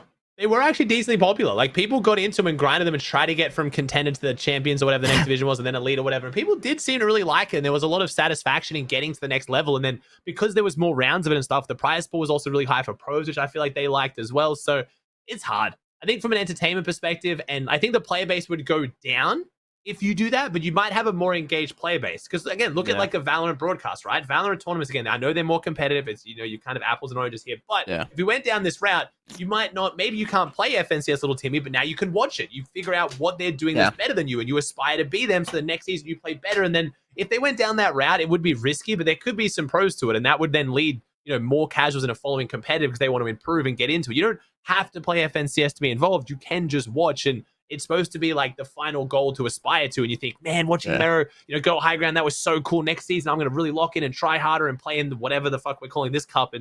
It could be interesting, but could be very dangerous. I agree, like exactly with what you just said, like the whole aspire thing. I think it's harder to, it's going to sound weird, I think it's harder to dream to be a pro in Fortnite than any other game. I think like, I don't agree with that at all. I don't agree with that Really? at all. Yeah, let me explain that. Let me finish what I was explaining. Okay. With Valorant, you know, you start like you have a goal. Like you're like, oh man, I get Radiant. I start scrimming with some teams. Like maybe I can work my way up. Like, maybe I can get noticed a little bit. Because like kids in Valorant, I will say, like shout out to Knights, by the way. He not a pro by any means. So good, so talented at Radiant and in the Radiant lobbies that like he can start scrimming with teams, not good teams, the lower end teams, but then you practice with those teams and you get better, and then like you can move up and up and up and up and slowly, and you can get noticed a little bit. But with Fortnite, what, you play ranked? Like, no, you're not gonna get picked up during ranked. Like, it's so hard to dream about being a Fortnite pro, but it's not hard to dream about getting your first earned. That's not hard. But to be like where the top 20 players are at, dude, like, I think it's the top tier. possible. I agree with you in the top tier sense. I don't even agree with that. I don't agree with that. I think it's harder I think the only part of the top tier where it's harder is like the making it like your life job, like, and having security, because there's not much of that, right? Like, because in other esports, like Levin, are you saying trying to make a living being a Fortnite pro might be harder than a regular job? Is that what you're mentioning? Who would have thought, right? Like, I know, who the fuck would think that? It means like trying to pay bills and shit would be really stressful and potentially difficult. I feel like that's separating. I feel like that's separating like topics though. No, because sorry, Mero. This is a callback to last week. I made the argument that being a Fortnite pro is harder than a regular job, and I got fucking torched. But I think I didn't explain it properly. I meant like trying to pay bills and live a life, not the actual act of sitting here playing games. I meant like trying to be a 30-year-old with a family, trying to make Fortnite your living would be 100%. A fucking nightmare. 100%. Like, it'd be so stressful. But sorry, I needed to kind of get that back because I've been fucking triggered since like for 2 days now. With what Splat said in your chat, like Splat said, I think he's trying to say it's easier to envision a roadmap towards a Valorant pro than Fortnite pro. That's what I mean. That's what I mean. It's a clear route. It's much more clear in like what you imagine it, but in reality, it's like so much easier in Fortnite. Like, you literally just grind up. You play, like, if you're good at the game, you're gonna play open tournaments because everything is open. Like in other games, you can be a top talent and never even get a chance because it's so gatekept and it's so locked off, and you have to know the right people. Can't move, and then something goes wrong. It's so much in Fortnite. You literally can sit there in your bedroom from almost any country and be good at the game. You're gonna play this open tournament that leads you to this other open tournament where you play this other open qualifier that gets you to this, other fucking final that you've played from the open whatever it is, and you get like, you play crazy, you get your earnings because there's nothing stopping you. You don't have to know anyone other than whoever your actual duo partner is. And when you do well, now all the fanboys on TikTok love you because they idolize you because you just did well in this tournament. You're getting a bunch of people watching your stream. You play the next FNCS Grand Finals. You come second place, and now you're vibing. You're on your way to globals, and you're whatever. It's like it's so much easier in Fortnite. I agree in some aspects. I think that like what you said is like one tournament can kind of like, in a way, change like where your trajectory is. But with Fortnite, it's like the pros. It's like the recognition from pros. Like, there's no one that is 0 earned right now that will ever be a tier 1 pro in the next year. I'm gonna kill some dreams here. I hate to say it. It hurts me to say it because obviously I've dreamed at one point. But there's no 0 earned player right now that's going to be a top 10 player. Cooper was the best example. Cooper was the only one in like recent history that's kind of gotten even close to that. And I was gonna say no one does that in Val, but I'm sitting here being like Benji. I mean, Benji literally went from like, but I will say with Benji though, I will say with Benji though, he wouldn't be where he's at if he wasn't Benji. If he didn't have 1 million followers on Twitter, and wasn't a whole story, he had more wouldn't eyes have got a on him. chance. Yeah, like he had more eyes. He had way more eyes. Because the thing is, there's players that are way there's players that are way better than Benji in terms of mechanical aspect that have 300, like, because all Benji started with was mechanical aspect when he first started playing Valorant. There's players that were way better than him, but just have no sort of like recognition at all. But since Benji had like his 1 million, like he kind of like. Does that counter your point though? But I think it does. But I'm saying no. But my point. I feel like I explained it. I feel like I explained it bad. My point for Valorant is that you have a starting point. You're at rock bottom. You suck, right? You go to, I think, bronze, then silver, then gold, then diamond. I know that's not like a good path to pro yet. But I know what you mean. Then you start working up, you get to Radiant, and you're like, okay, I'm good enough. Because the thing is, most players in Radiant have the same, like there's some aimers in that game that have better aim and mechanics than pros. But there's no one in Fortnite that has that. So my point being is, yes, it's harder to like get on a team, but the roadmap for Valorant is like way smoother than going Fortnite. Because Fortnite, think about it. You have one pop-off tournament, you qual for a cash cup, 200 earned, you get top 10, no one gives a fuck. Like, I'll be honest, no one gives a fuck. There's been multiple players that have started from the bottom, got top 15 in cash up, top 10, no one give a fuck. But Valorant, like Benji, for example, like I'll say, like, he is really, like, I'm just gonna clear this before like people get on my ass for it. Benji is crazy. Like, he's insane for the time that he's put in. He's crazy. So I just want to get that out the way. But with Fortnite, like, a top 15 cash cup doesn't do it. A top 10 cash cup doesn't do it. But if you're like Radiant and you really strive to get better, you're going to keep improving and improving and improving. And then you can get on a bad team, but still shine. You know what I mean? Like, but you can do that. Still shine in an aspect. I don't understand. I don't understand what the difference is. I think this is Mero. I'm not gonna lie. I think this is your bias for being who you are, and you've been literally that fucking guy for like 4 years now. So like, you see those plays not that big of a deal. I see kids blow the fuck up within a week because they placed 30th in one duo cash cup and then won a victory cup game. But I guess okay, yeah, but I've seen like Tarps on TikTok, bro, my cat fucking thinks on Tarps TikTok. is crazy. I don't know what Tarps has actually placed him, but my chat thinks he's the fucking goat. Or like a lot of the casuals in my chat think he's the goat. Yeah, but I think that's like a TikTok kid thing though. Like, I'm talking like actual. But we agreed with you in that, like, in terms of it becoming your job and becoming something that can sustain your livelihood, it's harder in Fortnite than other games. But there is no game, like, there's no esport where it's easier to like pick up and actually be able to make a load of money like you can in Fortnite, like the ease of it. You mentioned the whole zero earning things. That actually is an argument in favor of Fortnite. The reason why no zero earning player, and I agree with you, the reason I know zero earning player now is going to be a pro in a year is because if you have zero earnings, you must be really bad. Because like, it's so easy to earn money in Fortnite. I'm saying, I was saying more so. Do you know what I mean? Like, in the aspect of like someone who's like climbing up, like not like someone who's just zero earned bad, but I mean someone who's going from like 100 to 1,000 to 1,200 to 1,300. Like, no one cares. Like, that's like, there's so many players with like 2,000 earned, 1,000 earned. Like, nobody cares because of how unskilled it is to get $100. Like, those tournaments don't matter, is what I'm saying. But with Valorant, like, if you're actually like working, yes. End discussion, it is way hard to be a pro in Valorant in terms of like actual top tier. But I mean, in like the roadmap, like your dream, like your goal is an easier set path to achieve. But in Fortnite, way more difficult in terms of anything could happen. Like, you could be an individually good player that will never get a teammate ever, because at the point in like the cash cups don't matter, the victory cups don't matter unless you're winning. Unless you're winning, that's all that matters.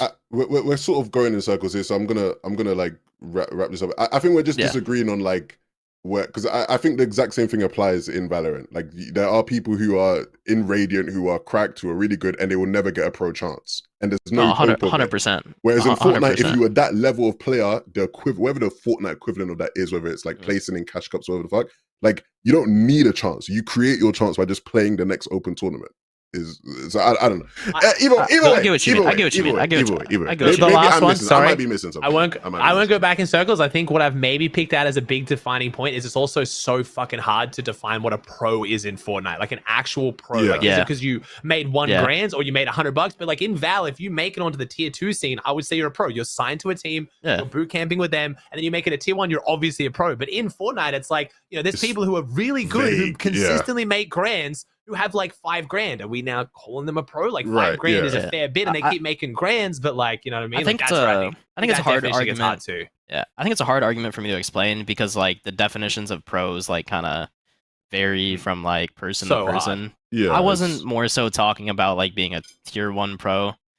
Yeah, because like also like you said, like Fortnite, you know, 5K doesn't really consider you a pro, but like I get what Levin's saying. Some people I think definitely does. That's what makes hard. Yeah. Yeah, I think we're just we started with ranked. Yeah, you know what? This is. Hey, thank you very much, Crazy. Crazy. Thank you. This has been a great episode. This has been a lovely episode. This has been wonderful. Like we're gonna go in circles again.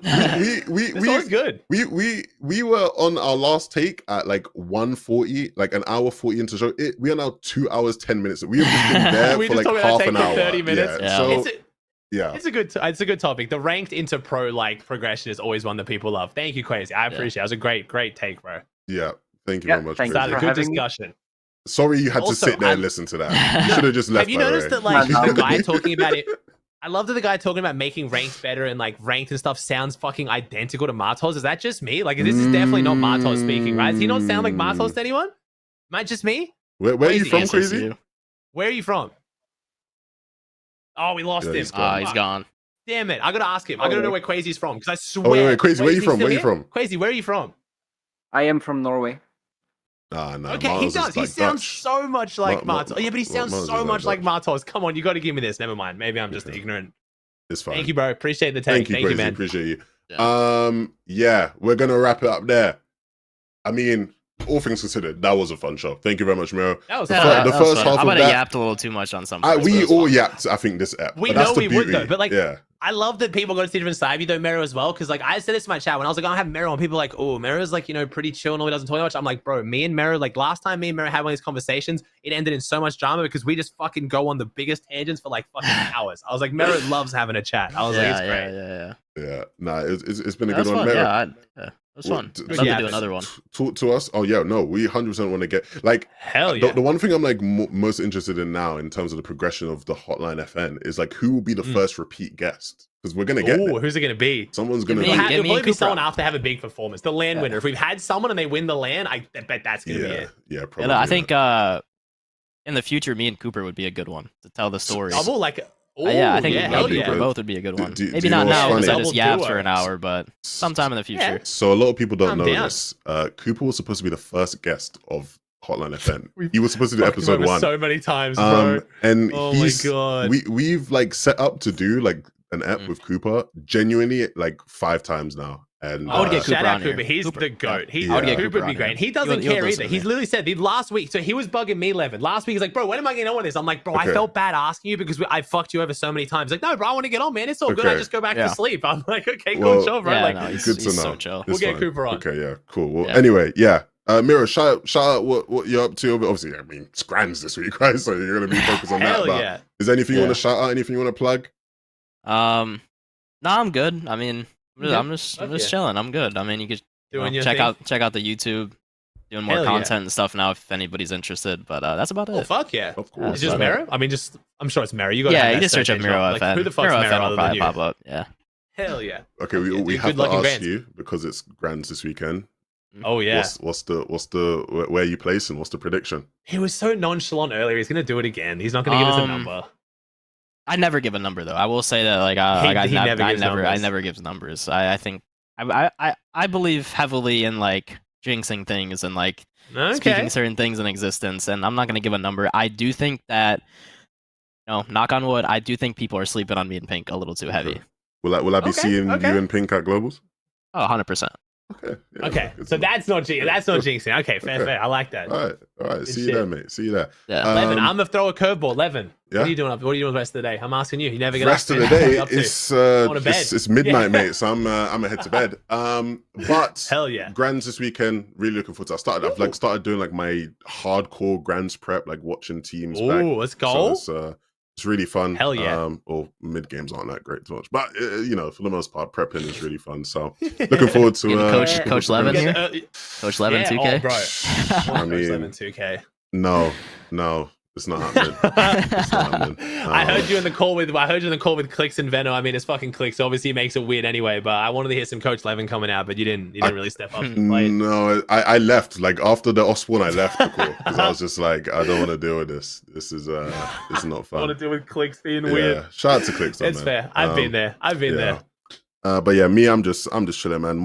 We did a Grands prediction on Fantasia. So if you want to know more about very nice Grands predictions, we got Kinch and Vivid on. So Kinch did the EU, Vivid did the NA, so it was pretty fun. That's a stacker. Yeah, we kind of memed a bit, but it was good. It was still good. It was really good. What are you up to, Ozzy, this week? What you got planned? I mean, hey, I'm doing the shit. We got Grands coming up. We got Do a Cash Cup today. Then we got finals tomorrow, and then we got Grands next week. And I'm doing the fucking subathon, which will be very interesting. I might be potentially streaming for a week straight, which I never thought I'd do, but I got some cool people lined up to take over my stream, so I can still maintain dad duties and do that on top. So it should be good fun. I'm very excited. This Grands is gonna be spicy. It's gonna be mad fun. Yeah, no, I'm really looking forward to it, and hopefully we can get like the winner on for the next step or something. Oh hell yeah, we're gonna try. We'll make. I'm sure we can do it. I'm sure we can. Yeah. We got movement like that. What are you talking about?